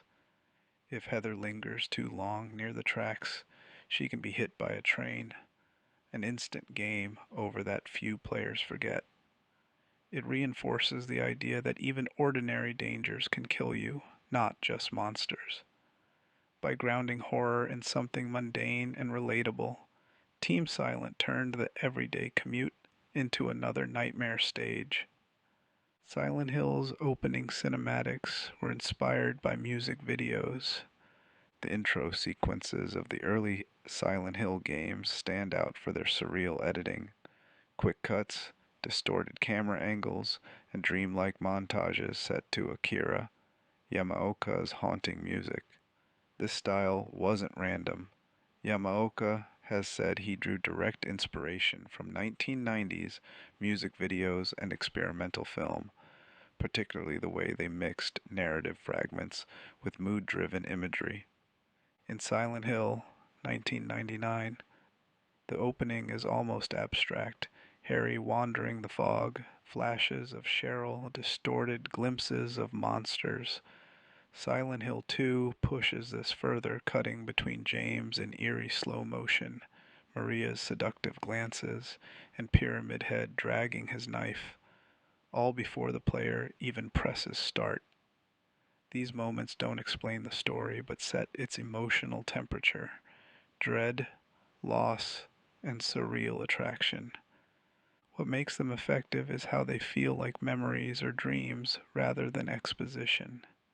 You're not being told what Silent Hill is, you're being dropped into its subconscious. The editing is jagged, the pacing unnatural, like something recorded from a broken broadcast. This was unusual for games in 1999 to 2001, where most intros aimed to impress with CGI clarity. Silent Hill instead aimed for mood, and it worked. Players were unsettled before gameplay even began. Silent Hill 2's cemetery scene sets the tone. Early in Silent Hill 2, James passes through a foggy cemetery on his way into town. There, he meets Angela Orozco, lost, nervous, clutching a knife. The encounter feels awkward and uncomfortable, a conversation filled with hesitation and half-truths. This short moment establishes two key ideas. Silent Hill isn't empty, and the people you meet here are just as haunted as the monsters. The cemetery setting is deliberate. It symbolizes James's entry into a place of death, not just physically, but spiritually. Angela's presence introduces a theme of shared trauma. She's trapped in Silent Hill for her own reasons, unrelated to James, yet their fates intertwine. The knife she carries foreshadows her struggle with suicidal thoughts, one of the game's most tragic storylines. Players at first may dismiss the scene as filler, but on replays it becomes obvious that the cemetery is Silent Hill's threshold. You leave the mundane world behind and step into a town where every character is walking toward their own judgment. By opening with Angela, the game signals that Silent Hill isn't about defeating an external evil. It's about confronting the inner ones you bring with you. Silent Hill 3 hit a Resident Evil reference in plain sight. Team Silent occasionally slipped in nods to other survival horror franchises. And Silent Hill 3 contains one of the most playful. In Heather's apartment building early in the game, there's a memo referencing a mysterious red herb. Fans of Resident Evil immediately recognize the joke. In Capcom's series, red herbs are a crucial item for mixing stronger healing supplies. In Silent Hill, though, it's just a throwaway mention. No such item exists in Heather's world. The gag works on two levels. For casual players, it's just another odd note among many scraps of lore. For genre fans, it's a sly wink across the aisle from Konami to Capcom, acknowledging the two series' place as rivals in survival horror during the late 90s and early 2000s. Unlike Resident Evil, which leaned on action and biohazards, Silent Hill's terror was rooted in psychology and dream logic. This reference reminds us that Team Silent had a sense of humor beneath the dread. While the series is remembered for its crushing atmosphere and symbolism, moments like the red herb memo show the developers were aware of their competition and weren't afraid to drop an in-joke for fans paying close attention. Silent Hill 2's prison reflects themes of punishment. Toluca Prison is one of the bleakest environments in Silent Hill 2. Its endless corridors of barred cells, gallows, and execution chambers aren't just spooky set dressing. They mirror James Sunderland's subconscious need for judgment. By this point in the game, James is edging closer to confronting what he did to Mary, and the prison manifests as a place where guilt is locked up, tried, and sentenced. The details drive the point home. Empty nooses hang in the courtyard, suggesting executions carried out without end. The cafeteria is filled with the sound of something moving just out of sight, though no enemy appears. Even the puzzles tie into punishment. One requires James to examine cells that describe crimes and their punishments, as if cataloging the weight of sin. Pyramid Head's looming presence makes sense here too. He is the executioner, and the prison is his natural stage. By forcing James to walk through these halls, Silent Hill frames him as both prisoner and condemned man. It's not subtle, but it doesn't need to be. The prison isn't for the player's fear alone. It's James's trial, foreshadowing the final judgment he can't avoid. Silent Hill 3's insane cancers were built to disgust, not scare. Among Silent Hill's monster roster, the insane cancer stands out for its sheer unpleasantness. These swollen, almost formless humanoids appear in the subway and other tight spaces in Silent Hill 3. They don't move quickly, and they're not especially dangerous compared to other enemies. Their purpose isn't challenge, it's revulsion. The design is deliberate. Their sagging, tumor-like bodies twitch with every step, and their heavy breathing fills the air with a suffocating rhythm. Unlike more symbolic monsters, like the nurses or closers, insane cancers embody raw physical decay. They're reminders of the body breaking down, swollen with disease and exhaustion, impossible to look at without unease. Heather's encounters with them also reflect her disgust more than fear.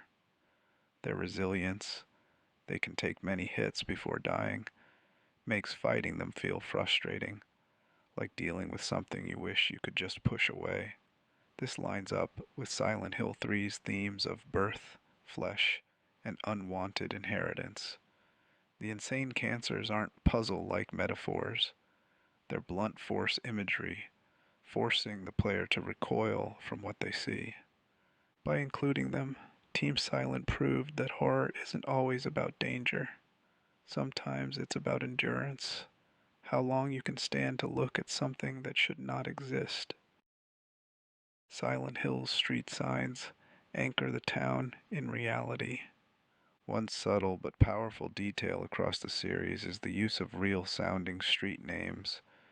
In the first Silent Hill, players walk down Koontz Street, Levin Street, and Bradbury Street. Direct nods to horror authors Dean Koontz, Stephen King, and Ray Bradbury. These names do double duty. They ground the player in an ordinary American town, but also hint at the literary influences lurking beneath the fog. Silent Hill 2 expands this pattern with streets named after Aldous Huxley, Nathaniel Hawthorne, and Thomas Wolfe. By the time players explore South Vale and Toluca Lake, the naming convention reinforces the idea that Silent Hill is as much a place of stories as it is geography. It's a town written out of nightmares, each road another line of influence. The detail matters because Silent Hill doesn't look like a fantasy world. It looks like somewhere you could drive through on a road trip. The street signs, mundane and unremarkable, are part of what sells the illusion. But for those who notice the author references, the signs wink back. This town is stitched together from the books and ideas that shaped modern horror. Silent Hill 4's twin victims are childhood trauma made flesh. Among the strangest monsters in Silent Hill 4, the room are the twin victims, towering figures with two childlike heads at the top of a long, emaciated body. They shuffle forward with hands clasped in prayer, pointing at Henry before attacking. Their design is rooted in Walter Sullivan's backstory. These monsters represent two of Walter's earliest victims, the child twins Billy and Miriam Locane, murdered as part of his 21 Sacraments ritual. The symbolism goes deeper. Their childlike heads mock Walter's own lost innocence, while their oversized adult body suggests corruption and growth twisted in the wrong direction. The praying gesture echoes Walter's cult indoctrination, blending religion with violence. Their attacks, quick lunges and unnerving shrieks, make them feel like both accusers and executioners. Players often rank the twin victims among the creepiest enemies in the series, not because they're the hardest, but because they embody Silent Hills to fuse tragedy with monstrosity. You're not just fighting a creature, you're confronting the memory of murdered children and the warped worldview of the man who killed them. The twin victims stand as one of the clearest examples of how Silent Hill weaponizes human trauma to create monsters that can't be shrugged off. Silent Hill 2's Letter from Mary Vanishes. At the start of Silent Hill 2, James tells us he came to the town because of a letter from his wife Mary, even though she's been dead for years. In the inventory, that letter is a tangible item, something you can check whenever doubt creeps in.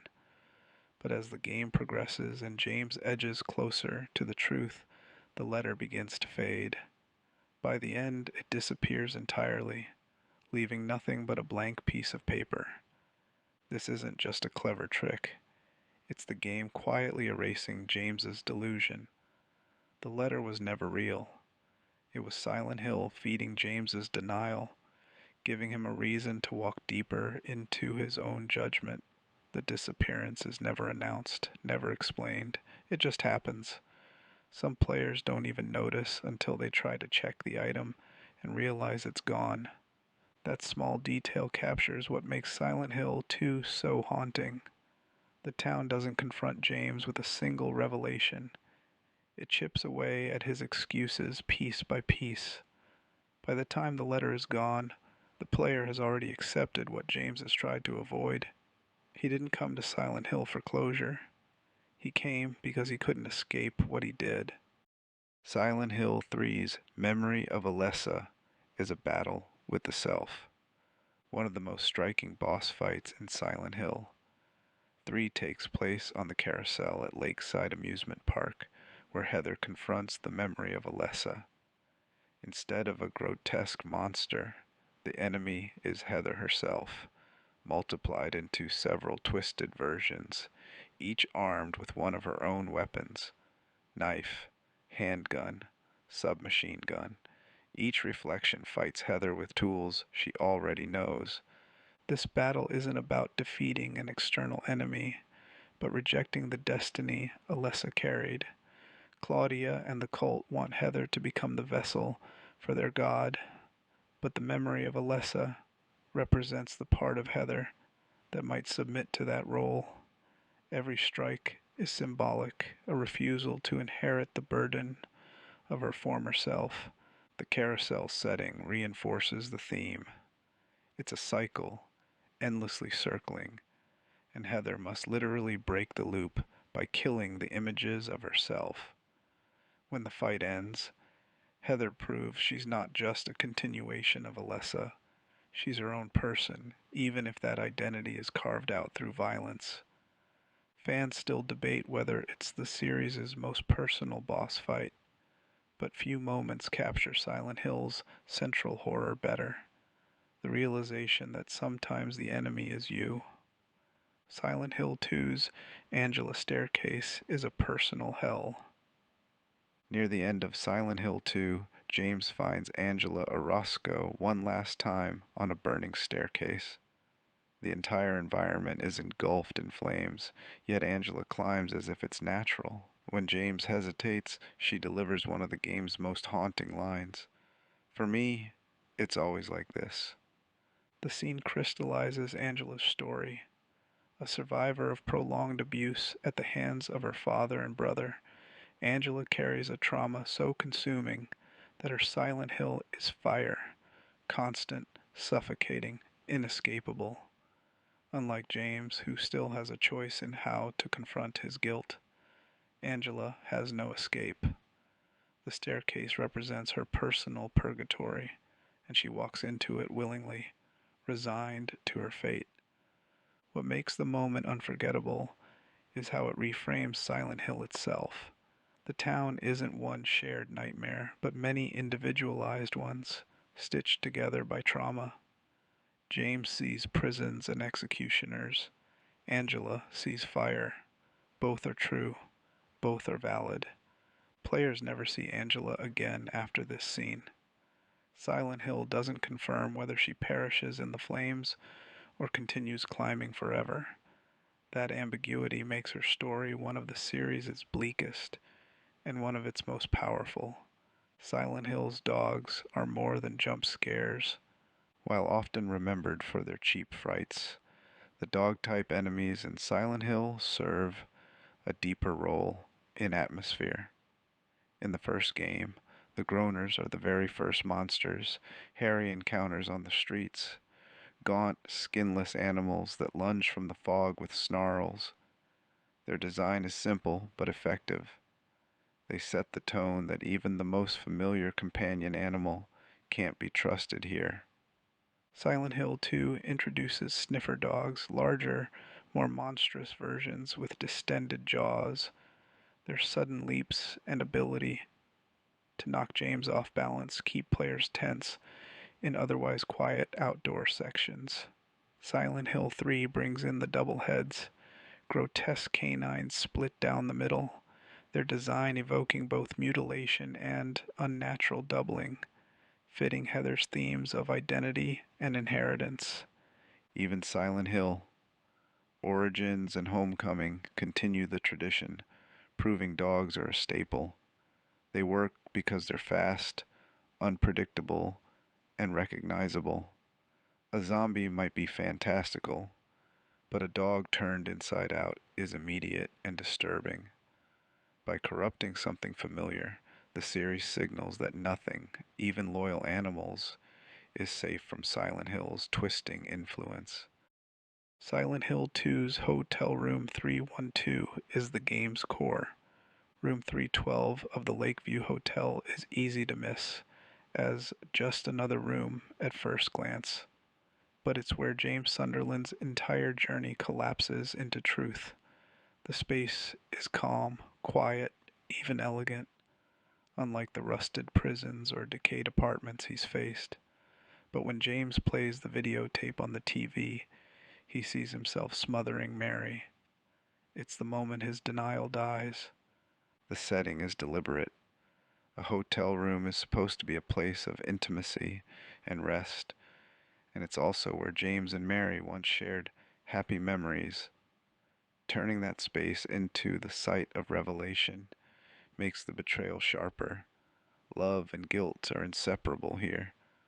After the tape, the hotel itself changes, rotting and burning, as if the truth ignites the entire building. Every possible ending stems from this point, whether James accepts responsibility, clings to denial, or pursues a darker ritual. Room 312 is where those choices crystallize. Fans and critics alike point to this scene as Silent Hill's most devastating use of environment. A single hotel room, furnished simply, becomes the stage for one of gaming's most powerful psychological reveals. Silent Hill doesn't need spectacle. It only needs a mirror. Silent Hill 3's amusement park mascots are their own horror. While most Silent Hill monsters are twisted human forms, Silent Hill 3 introduces something subtler. The disturbing Robbie the Rabbit mascots, pink, cartoonish, and wide-eyed. They're scattered across Lakeside Amusement Park in heaps, lifeless but bloody, lying on benches, slumped against rides, or staring blankly into space. They never move, never attack, but their presence unnerves players more than many active enemies. Robbie's design taps into the uncanny valley of childhood nostalgia gone wrong. The costume is cheerful on the surface, but the dried blood around its mouth suggests something violent. Heather never directly comments on them, which only heightens the discomfort. The game leaves you to wonder why they're here and what they mean. Later Silent Hill entries and spin-offs leaned on Robbie as a mascot, much like Pyramid Head. He appears on merchandise, posters, even pachinko machines.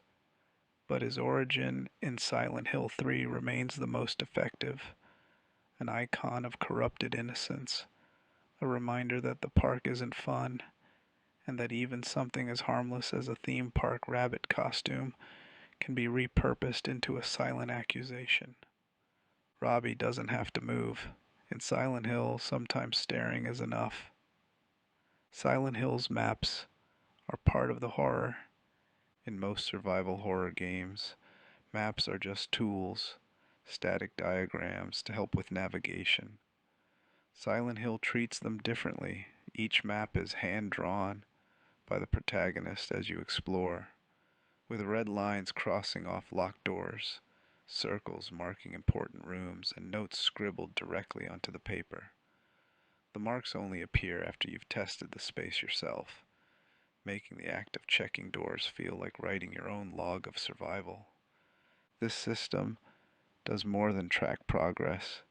It builds dread. An unmarked hallway means you haven't tested it yet. Maybe it's safe. Maybe it's full of monsters.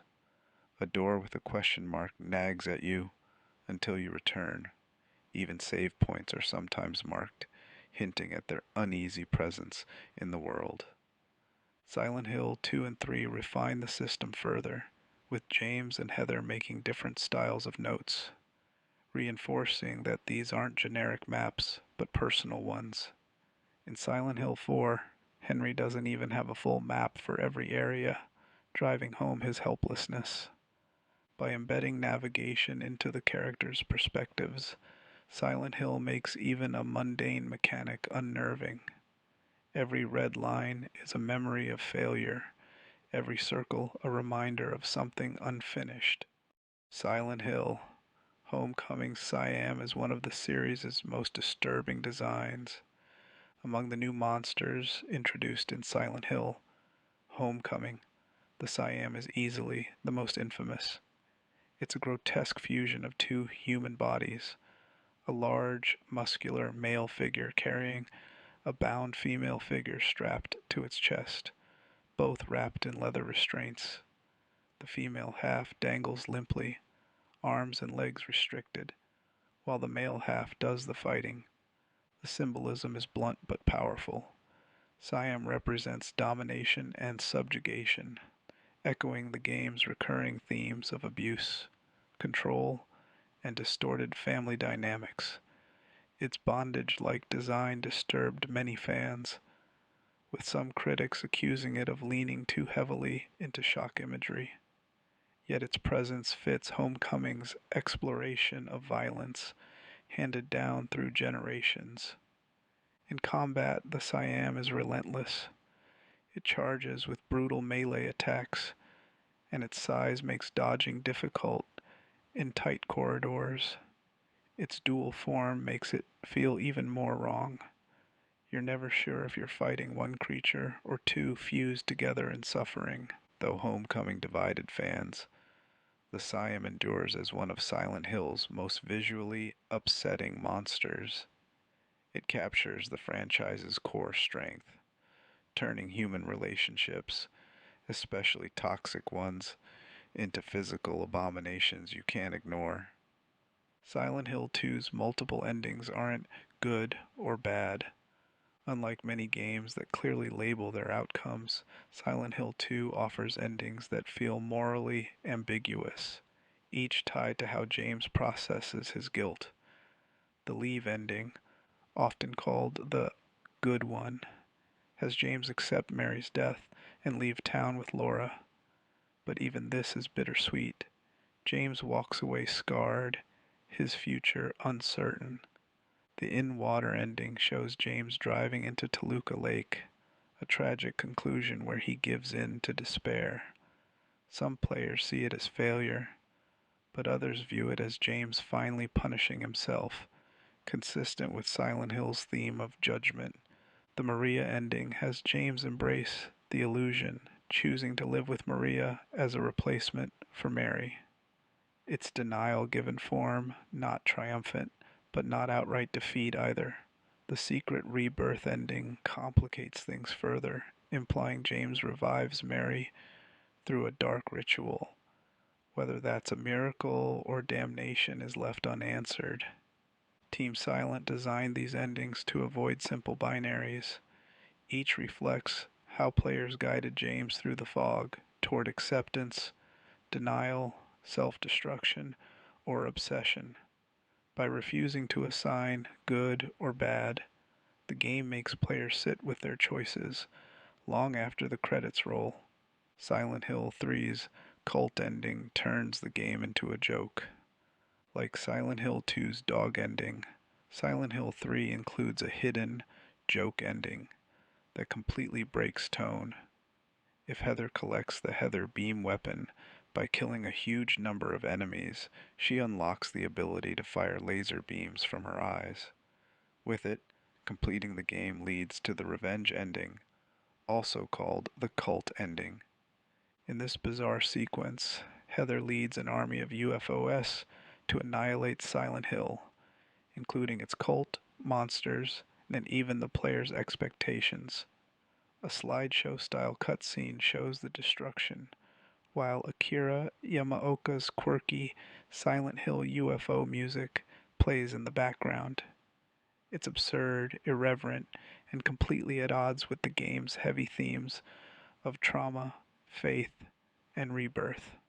The cult ending is part of Silent Hill's tradition of rewarding dedicated players with levity after hours of suffocating horror. It also reflects Team Silent's sly humor.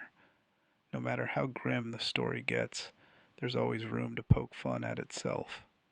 Fans often debate whether the joke endings are canon. They're not, but their presence became a beloved hallmark of the series. Even in Silent Hill, sometimes the only escape from horror is to laugh at it. Silent Hill 4's ghosts changed how players thought about combat. In Silent Hill 4, The Room, Henry doesn't just face physical monsters, he also encounters relentless ghosts. These aren't normal enemies. They can't be killed with conventional weapons, and even when knocked down, they eventually rise again. The only permanent way to stop them is by driving special swords of obedience through their bodies, items that are both rare and limited.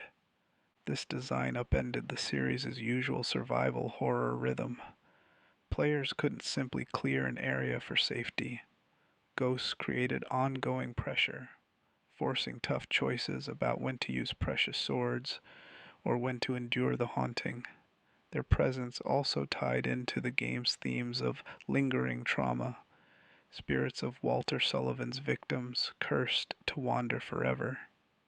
Many fans found the ghosts frustrating, while others praised them as one of Silent Hill's boldest ideas. They blurred the line between environmental hazard and enemy, making Henry's world feel truly haunted. Even in his own apartment, ghostly faces pressed through walls or appeared in mirrors, showing that nowhere was safe. Love them or hate them, the ghosts ensured that Silent Hill 4 felt different.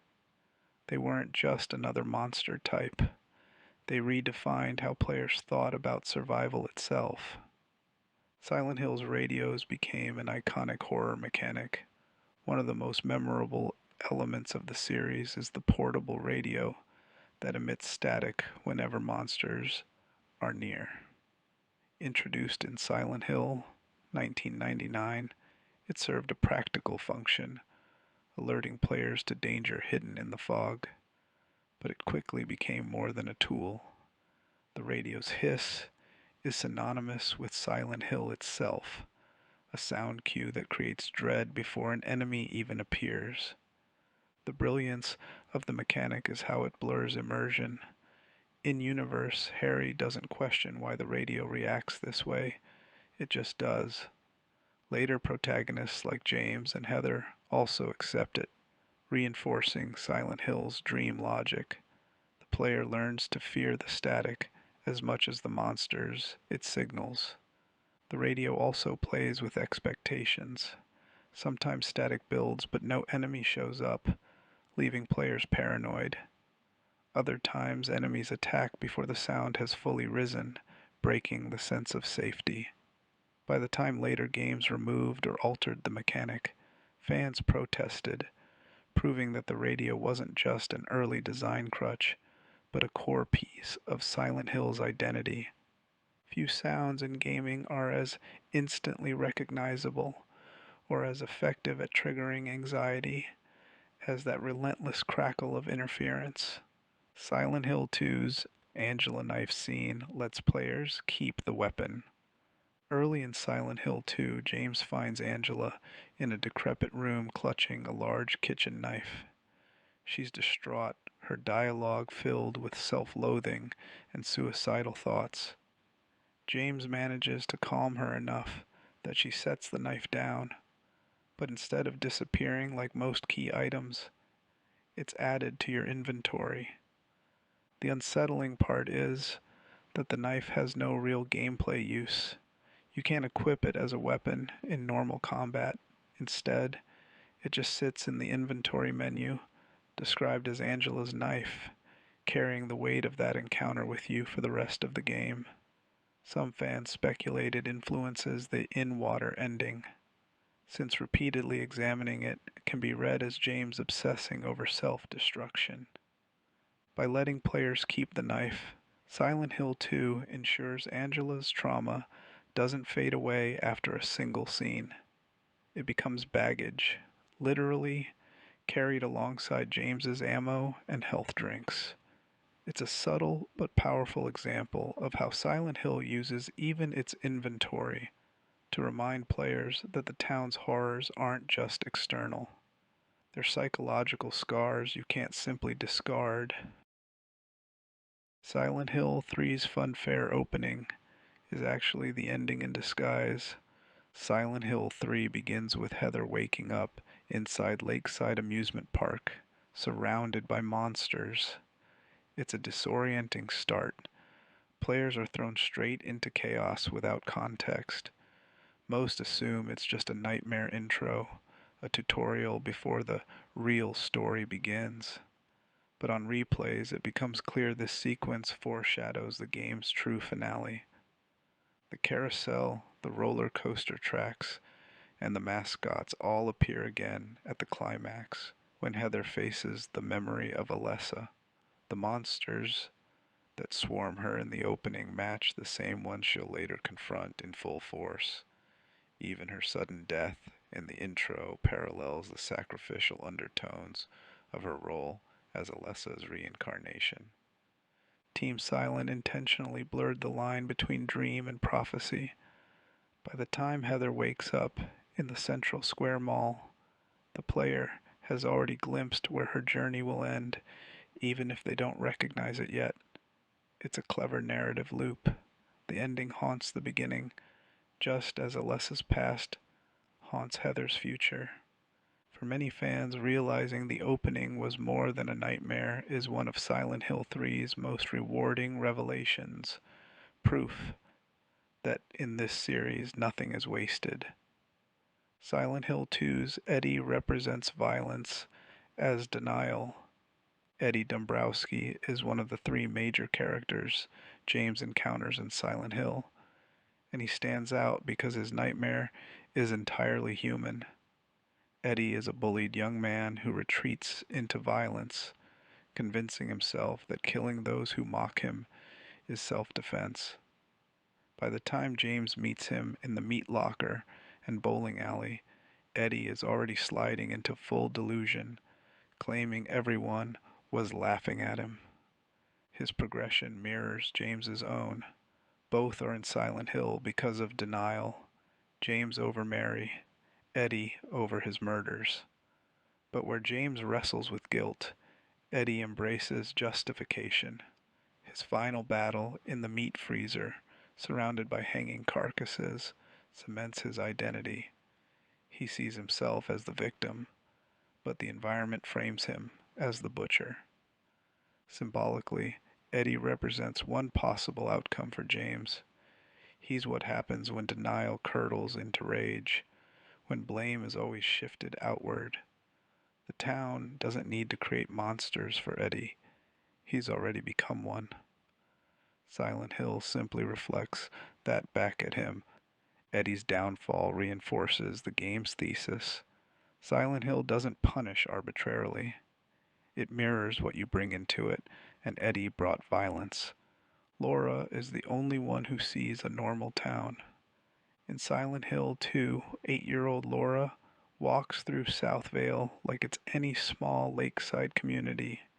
No monsters, no peeling rust, no otherworld shifts. That isn't a glitch. It's the point. Silent Hill refracts a visitor's psyche back at them. Laura carries no guilt, no repressed violence, no trauma for the town to amplify. So for her, the place isn't a hell, just fog and empty streets. Her immunity reframes everything James experiences.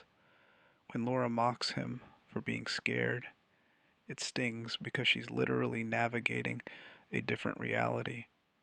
She can lock James in a hospital room as a joke, because the threats that terrify him don't exist to her. It's also why she can wander into places like Brook Haven or the hotel without harm. The town has nothing to punish her for. Narratively, Laura functions as James's moral control group. Her friendship with Mary, confirmed by Mary's letter addressed to Laura, proves Mary's compassion and contradicts James's self-justifying memory. If Mary cared enough to befriend a lonely child, then James's excuse that she had become a burden collapses. Laura's normal perspective exposes the horror for what it is, not a cursed town, but a personalized judgment that only damns those who earned it. Silent Hill's nurses evolved with each game. The nurse monsters are the most recurring enemies in the franchise, but their meaning changes depending on the protagonist. In Silent Hill, 1999, they're corrupted staff from Alchemilla Hospital, directly tied to Alessa's suffering as a burn patient. Their jerky movements and parasitic growths emphasize her fear of medical authority. In Silent Hill 2, the bubble-head nurses shift focus. They represent James's sexual frustration during Mary's illness, hypersexualized figures with exposed cleavage, yet faceless and broken. Their twisted moans and erratic lunges embody desire warped into guilt. Silent Hill 3 brings them back again, this time through Heather's lens. They're less sexual and more grotesque, with twitching heads and unnatural growths, symbolizing Alessa's lingering trauma rather than Heather's own thoughts. By Homecoming, the nurses become fan service, reappearing in exaggerated form that critics argue missed the subtlety of earlier symbolism, but across the series their presence is a constant. The hospital, once a place of care, is turned into a nightmare of vulnerability. The evolution of the nurses shows how Silent Hill doesn't recycle enemies just for familiarity. Each version is a mirror of the protagonist's psyche, shifting meaning with every new perspective. Silent Hill's Otherworld isn't the same for everyone. Fans often talk about the Otherworld, but in truth, each character experiences a different version of it. In the first game, Alessa's trauma shapes the town. Classrooms, hospitals, and burned textures dominate because those are the places tied to her pain. In Silent Hill 2, James's otherworld looks different. Prisons, execution grounds, and the decaying Lakeview Hotel reflect his need for punishment. Angela's perspective makes this even clearer. When James sees a simple staircase, Angela sees it engulfed in flames, her personal hell. Eddie wanders in meat lockers and freezers, echoing his violent denial. To them, these spaces are absolute, even if James perceives something else entirely. Silent Hill tailors its nightmare to each visitor, weaving them together only where paths overlap. This explains why Laura walks unharmed. She sees no monsters, because she carries no guilt. It's also why later games like Silent Hill 3 return to cult-heavy imagery tied to Heather and Alessa, while Silent Hill 4 shifts to Walter Sullivan's haunted worlds. The other world isn't one place, it's a mirror. Each character drags their personal horrors into Silent Hill, and the town obliges by building reality out of them. Pyramid Head's great knife is designed to burden, not empower. Players love grabbing Pyramid Head's great knife in Silent Hill 2, but the weapon is a statement more than an upgrade. It's absurdly heavy, slows James to a crawl, and swings with a lag that leaves him exposed. Yes, it deals massive damage, but carrying it feels like dragging penance, exactly what Pyramid Head represents for James. The knife isn't a power fantasy, it's a weight. Its audio sells the idea. The metallic scrape on concrete echoes Pyramid Head's approach, turning you into a clumsy imitation of your tormentor. Equipping it changes how you navigate encounters. Fewer frantic combos, more deliberate, risky strikes. In tight hallways, it's almost theatrical. Every swing commits you to the consequence of your choice, just as James is committed to the truth he's avoiding. Symbolically, the great knife functions as a portable execution chamber. When James wields it, the line between punished and punisher blurs, reinforcing how Silent Hill reflects back the roles you try to escape. Many players ditch it for speed, which is the point. Guilt carried for show is still a burden. Those who keep it often do so to own the fear Pyramid Head induces. Another quiet reminder that embracing judgment doesn't make it lighter. Silent Hill 3's cult imagery draws from real religions. The Order in Silent Hill 3 isn't portrayed as a generic evil cult. Team Silent carefully mixed real-world references into its theology to make it feel unsettlingly authentic. The halo of the sun resembles alchemical and hermetic diagrams, complete with arrows and circles suggesting cycles of life and rebirth. The seal of Metatron, used by Heather to resist the cult's god, echoes Gnostic symbols of balance and inversion. Even Claudia's speeches borrow language from Christian scripture, promising salvation through suffering and sacrifice. The difference is that the Order twists these ideas, turning motherhood into forced divine birth, and faith into violent dogma. By rooting the cult in fragments of real belief systems, the game makes its doctrine harder to dismiss as pure fantasy. This blending deepens Heather's role. She isn't just fighting monsters, she's rejecting an inherited faith designed to erase her identity. The grotesque imagery of altars, relics, and stained glass windows reinforces the feeling that the Order's god is less a deity and more a parasite feeding on devotion. Silent Hill 3's use of religion isn't parody or pastiche, it's a weapon. The closer it feels to something real, the more disturbing it becomes. Silent Hill 2's graveyard foreshadows the endings. At the start of Silent Hill 2, James crosses through Toluca Cemetery and sees several gravestones already dug. Each bears the name of a character he'll meet: Angela, Eddie, and even his own. Most players don't notice the significance on first playthrough, but the implication is chilling. Silent Hill has already judged them before the journey begins. James's grave in particular foreshadows the multiple endings. Whether he leaves town with Laura, drowns himself in the lake, clings to Maria, or attempts a dark resurrection ritual, the grave symbolizes inevitability. James doesn't walk out unchanged. For Angela and Eddie, the prophecy is more literal. Both descend into their own forms of death within the town. This graveyard scene also serves as the player's first real conversation with Angela. She's lost, disoriented, already hinting at suicidal thoughts. The fact that her name is carved in stone nearby underlines her fate long before the fiery staircase confirms it. By embedding this quiet omen at the beginning, Team Silent made the entire game feel cyclical. Silent Hill doesn't just react to you, it knows where you'll end up. The town is less a maze and more a funeral march, with the gravestones already waiting. There Was a Hole Here became Silent Hill 2's quiet thesis.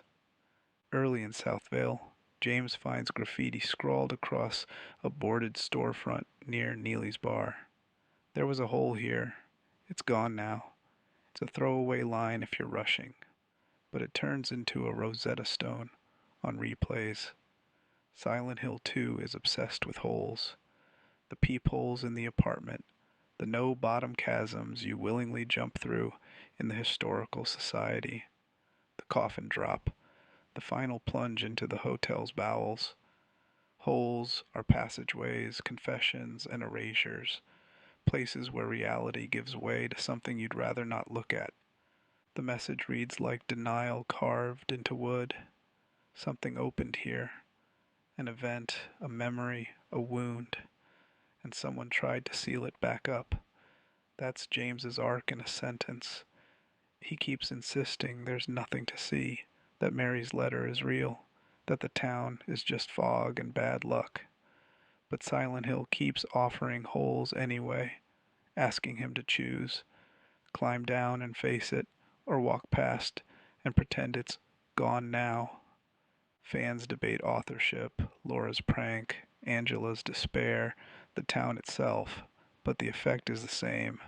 The graffiti primes you to notice every gap in floors, walls, and memory. In this game, progress isn't conquering rooms, it's deciding which holes you're finally ready to enter. Silent Hill 3's Mirror Room is still one of gaming's purest horrors. In Brook Haven Hospital, Heather enters what looks like a normal examination room lined with a large wall mirror. At first, the reflection is ordinary, but after a moment the mirrored world begins to rot, blood seeping across the floor, walls blackening, and Heather's reflection standing still even as the player moves. The longer you stay, the worse it gets, until the entire mirrored Heather is consumed, and Heather herself collapses if you don't leave. What makes this scene terrifying is its restraint. There's no monster, no fight, not even music. Just dread unfolding in silence. Players can walk out at any time, but curiosity pins them in place.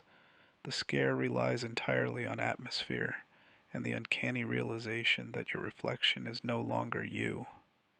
Thematically, the mirror underscores Heather's fractured identity as Alessa's reincarnation. She's literally being replaced by a darker version of herself in the glass. It's not a random scare. It's the game's core idea staged in one room. Even now, players rank the mirror room among the most haunting moments in horror gaming. Silent Hill didn't need jump scares or gore.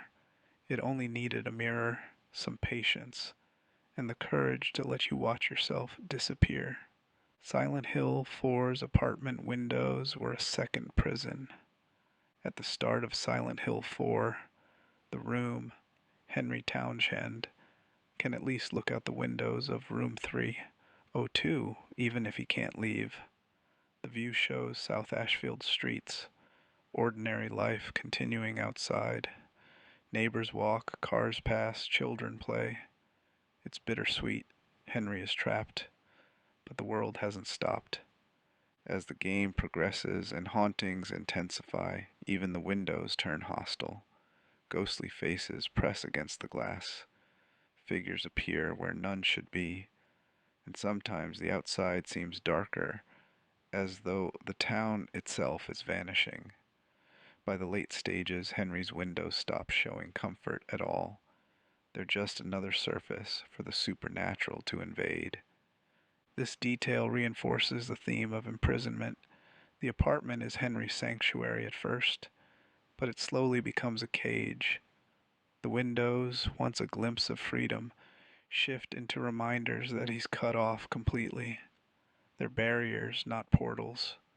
Many fans argue the window sequences are some of Silent Hill 4's most unsettling moments precisely because they feel so domestic.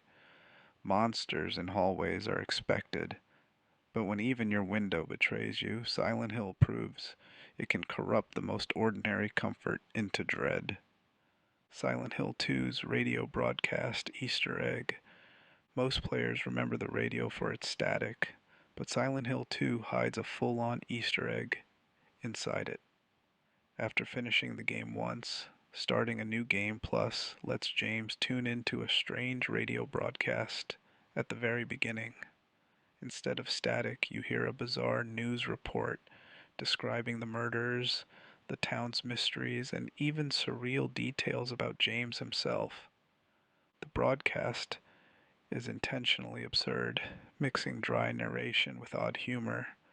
At one point, the announcer claims James was found wandering with a can of light bulbs, poking fun at item collection.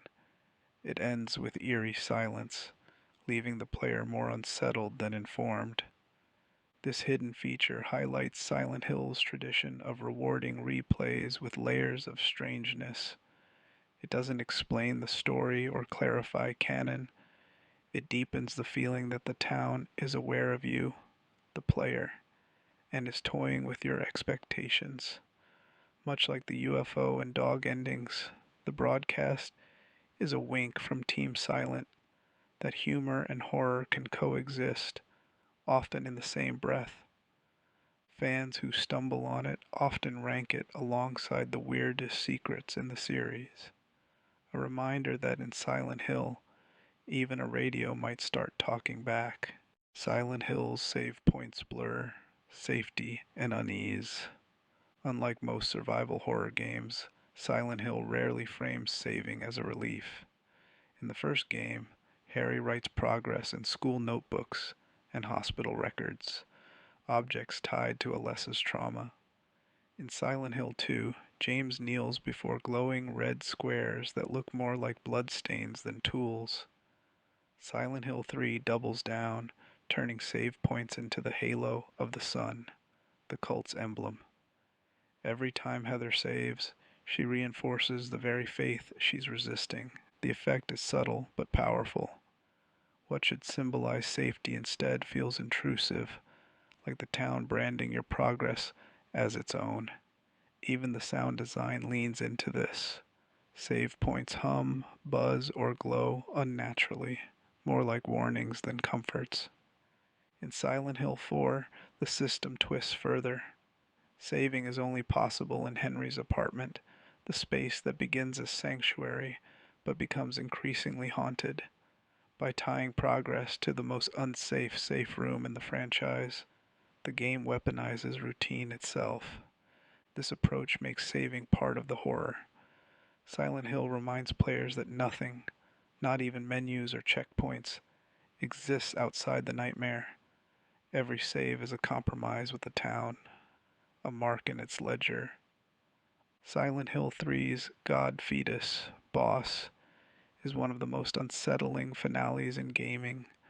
The climax of Silent Hill 3 abandons subtlety and throws Heather into direct conflict with the cult's dream, the rebirth of their god. After Claudia forces the ritual, Heather vomits up the fetus, only for it to rapidly mature into a grotesque, thrashing creature known as the god or incubus, depending on translation. The design is deliberately disturbing. It looks part human, part insect, with twitching limbs and an oversized, deformed torso. The boss arena, an abstract cathedral, emphasizes the cult's twisted idea of divinity. Unlike Pyramid Head or the memory of Alessa, This isn't a psychological manifestation.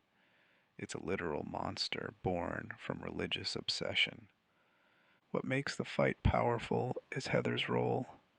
She isn't just stopping a creature, she's rejecting the destiny Claudia and the Order tried to force on her as Alessa's reincarnation. Killing the god is both survival and self-definition, Heather carving out her independence by destroying what others demanded she become. Thematically, the grotesque birth completes Silent Hill 3's arc of flesh, identity, and corrupted faith. It's not elegant, but it's unforgettable. One of the rare times Silent Hill trades ambiguity for visceral horror. And it works. Players remember the final boss less as a challenge, more as a disturbing image burned into memory. Silent Hill 2's Labyrinth forces players into dissent. Midway through Silent Hill 2, James enters the historical society and then descends, first down long staircases, then through bottomless holes, eventually reaching the labyrinth. This section is one of the game's most disorienting environments. Narrow stone corridors that twist without logic, with dead ends, traps, and doors that seem to fold back on themselves. The labyrinth isn't just a maze, it's a metaphor. By this point, James can't escape upward anymore. His journey is entirely downward, mirroring his plunge into guilt and self-recognition. The environment strips away any illusion of Silent Hill being a normal town. The streets and buildings are gone, replaced by something more abstract, more primal. Inside, James encounters the abstract daddy and the gallows puzzle, both tied to punishment and abuse. Even Maria's death, one of several, occurs here, reinforcing the idea that the labyrinth is where denial begins to collapse. Players often describe the labyrinth as the most oppressive area in the series. The map is confusing, monsters are tougher, and the holes James willingly leaps into feel like acts of surrender. Each descent is symbolic. Silent Hill isn't dragging James down, he's choosing to fall. Silent Hill's nurses were based on latex fetish outfits. Masahiro Ito, creature designer for Silent Hill 2 and 3, has openly said the nurses' designs were inspired by medical fetish imagery, particularly latex and restrictive uniforms. This choice wasn't meant as cheap titillation. It was about making the designs uncanny. Their exaggerated sexuality clashed with their faceless, twitching movements, creating discomfort rather than allure. In Silent Hill 2, this directly connects to James's repressed desire and guilt during Mary's illness. The nurses look like pin-up fantasies, but their jerky spasms and inhuman heads reduce them to grotesque puppets. They're not objects of attraction. They're punishment for James's conflicted thoughts. By Silent Hill 3, the nurse design was adjusted, less overtly sexual, with more monstrous head movements, reflecting Alessa's trauma rather than Heather's. Later entries, especially Homecoming and the films, exaggerated the sexual element to the point of parody, something Ito himself criticized as missing the original intent. The latex influence shows how Silent Hill uses design language carefully. What could have been shallow fan service becomes deeply uncomfortable when combined with the context of sickness, repression, and vulnerability. The result is one of the most iconic and most misinterpreted monsters in horror gaming. Silent Hill 3's subway has a hidden ghost train death. The Hazel Street subway sequence in Silent Hill 3 is already tense. Dimly lit tunnels, echoing footsteps, and the looming threat of oncoming trains. Most players hurry through, but if Heather lingers on the tracks too long, an event triggers. The screen shakes.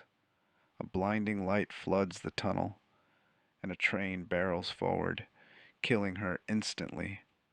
It's one of the few non-monster game over sequences in the series. What makes it effective is how ordinary it is. Unlike grotesque creatures or supernatural transformations, this death is mundane, just a train doing what trains do. But in the context of Silent Hill, it feels like the environment itself conspires to punish hesitation. It blurs the line between real-world hazard and otherworld nightmare, reinforcing the sense that no space is safe. Thematically, it ties into Silent Hill 3's focus on inevitability and cycles. A train on a track can only move forward just as Heather is being pulled toward her fate as Alessa's reincarnation. The moment works as both a cheap shock and subtle metaphor. Players rarely forget it, and many still rank it among the most unfair yet iconic deaths in Silent Hill history. Silent Hill 2's Flesh Lips boss represents Mary's hospital bed. One of the more abstract monsters in Silent Hill 2 is the Flesh Lips, encountered in Brook Haven Hospital. They hang upside down from the ceiling in cages of flesh, thrashing at James with long, suffocating appendages. The imagery is grotesque, but its symbolism is even heavier. The monsters are modeled after hospital beds. Masahiro Ito explained that the hanging frames are meant to resemble the supports and curtains around a patient's bed. The name Flesh Lips comes from the way their fleshy openings resemble both mouths and wounds, sources of breath, speech, or pain. For James, they represent Mary's time in the hospital, her suffering, and his frustration at being unable to escape her illness. Their attack, smothering James in constriction, mirrors both suffocation and the feeling of being trapped by obligation. Fighting them in the hospital reinforces Silent Hill's core principle. Monsters aren't random, they're deeply personal. Where the nurses represent James's repressed desire, the Flesh Lips embody his resentment of Mary's sickness. By forcing players to physically strike down these twisted beds, Silent Hill makes James's guilt playable. It's a reminder that in this series, even furniture can become a monster when warped by trauma. Silent Hill, shattered memories used your choices to shape the game. Unlike previous entries, Shattered Memories 2009 didn't just track which items you picked up or which enemies you killed. It quietly observed your behavior to alter the story. Early on, players sit through psychiatric therapy sessions, answering questions about relationships, sexuality, and fear. But the game also tracks subtler choices. How long you stare at certain objects, whether you linger on suggestive posters, how you treat NPCs. These decisions dynamically reshape the world. Characters' personalities shift. Sybil might be a hardened cop in one run, or more approachable in another. Even Lisa Garland's tragic role changes based on your interactions. Environments alter, too. Clothing stores display different mannequins. Homes hold different photos, and dialogue changes tone. The payoff is the ending twist. Shattered Memories isn't really about Harry Mason searching for Cheryl. It's about Cheryl as an adult, reconstructing her father through therapy. Every choice you made reveals more about her perception of him. Silent Hill here doesn't punish guilt, it reflects memory and distortion. Though divisive, the system was groundbreaking, turning player behavior itself into the monster. You weren't just navigating Silent Hill, you were exposing yourself, and the game was quietly watching. Silent Hill 2's Pyramid Head was never meant to stick around.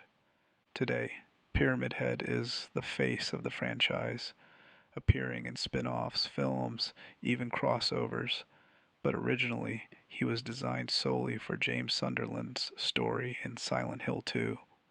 Masahiro Ito created him as a manifestation of James's desire for punishment, a butcher-like executioner dragging a massive blade, faceless and unyielding. His purpose was deeply personal. He was James's tormentor, not a universal monster of the town. That's why Pyramid Head kills Maria repeatedly.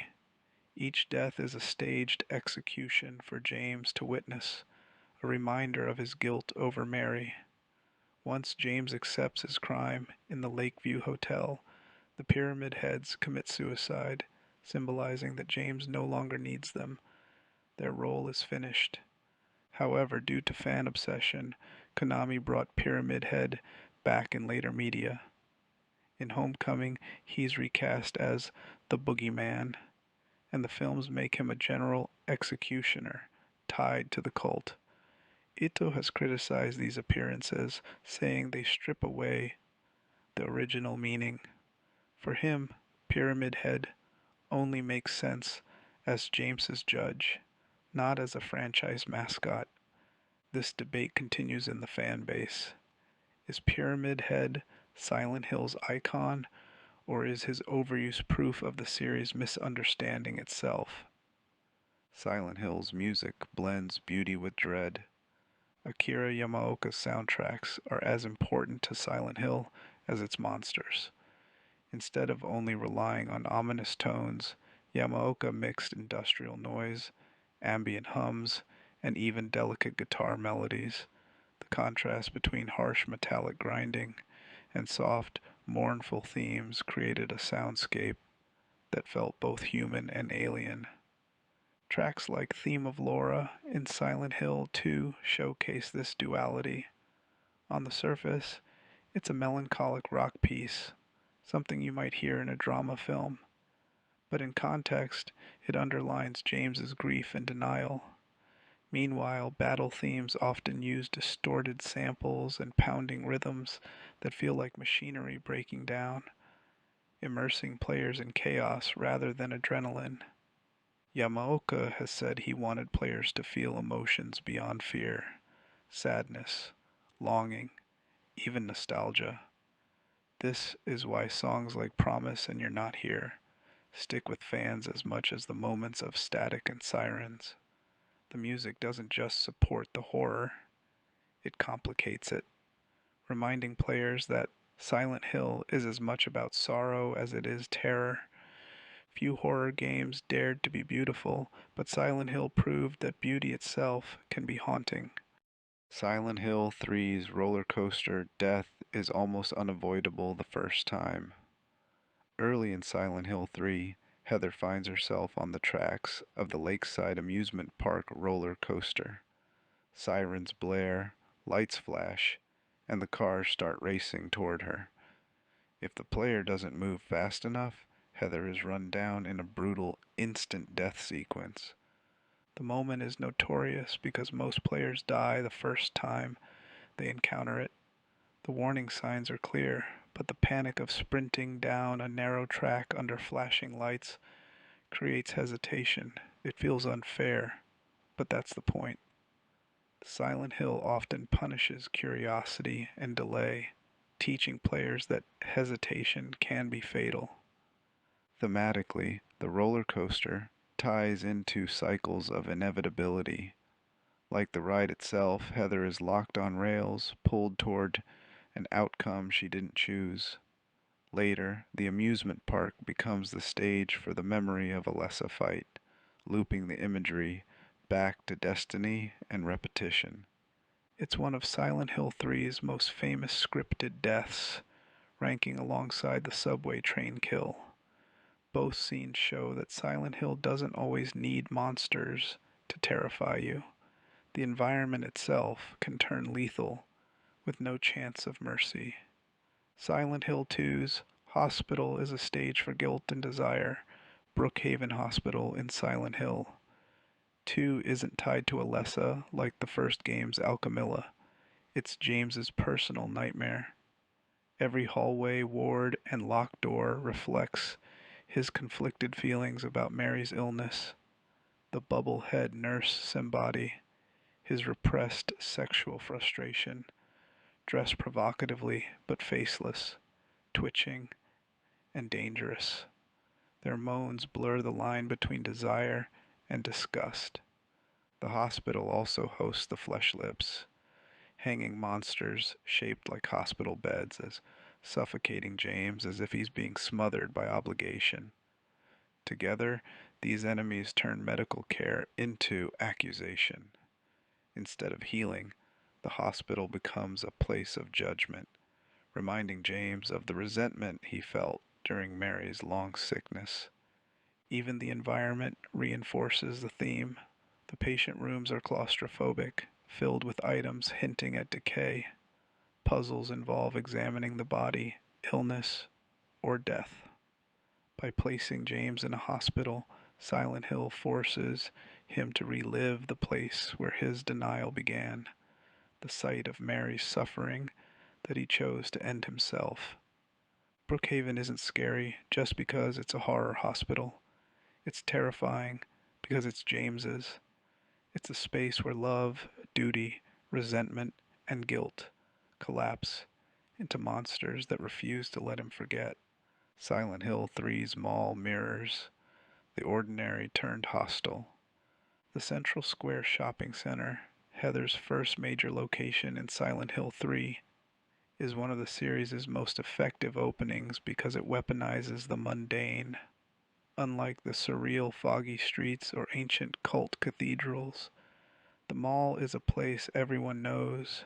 Bright stores, food courts, escalators. But Silent Hill twists it into something suffocating. Shops are locked.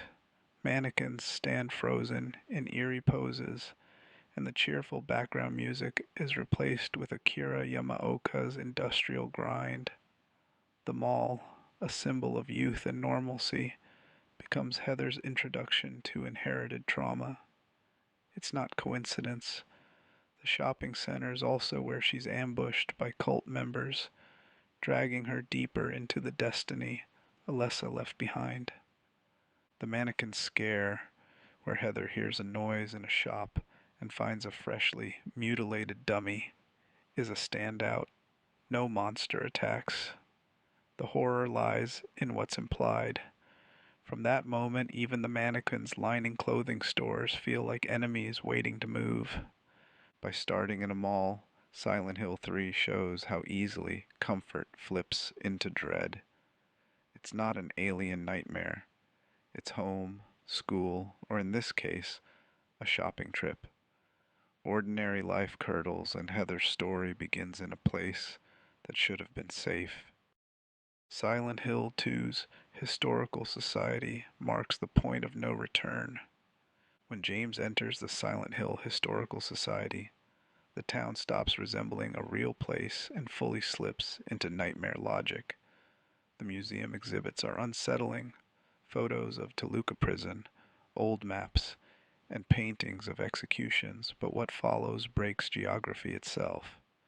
James finds staircases that descend endlessly, rooms that shouldn't connect, and finally the drop into the labyrinth.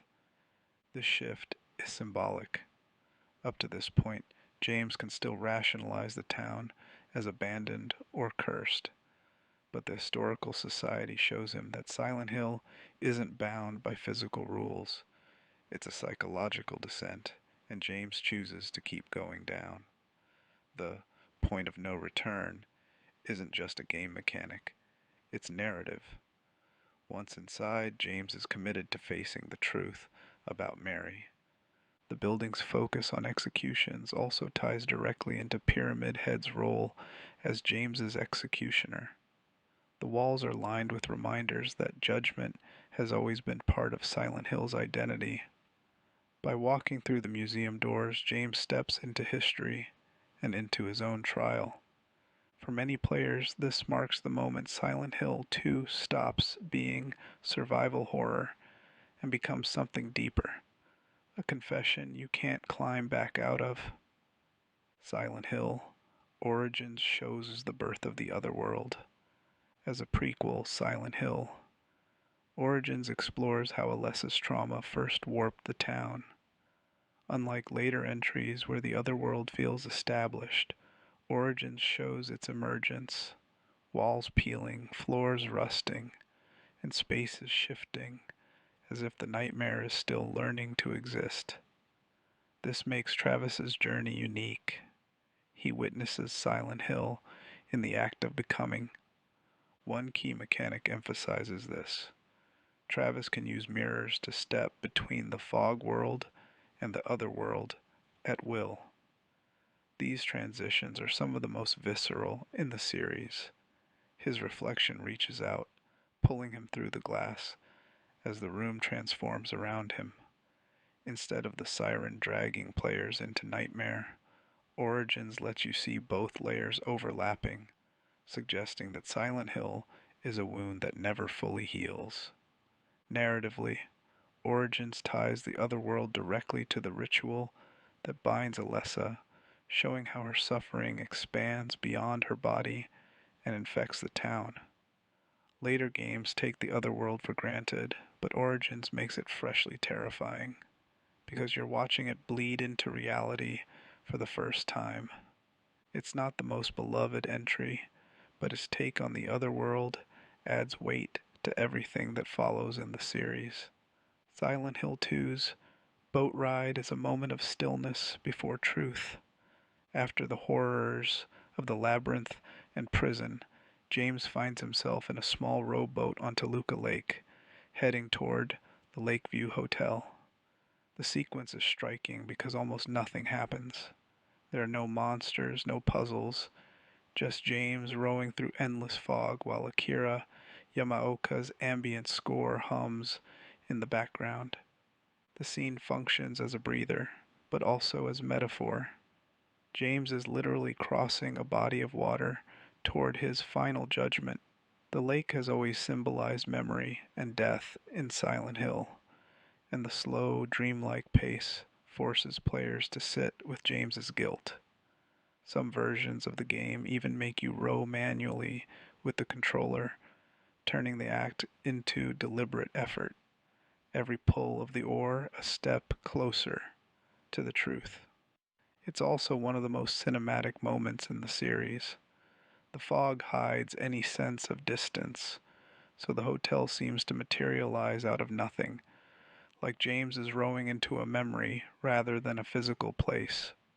The boat ride proves Silent Hill doesn't always need action to build dread. Sometimes silence, distance, and inevitability are enough to remind you there's no turning back.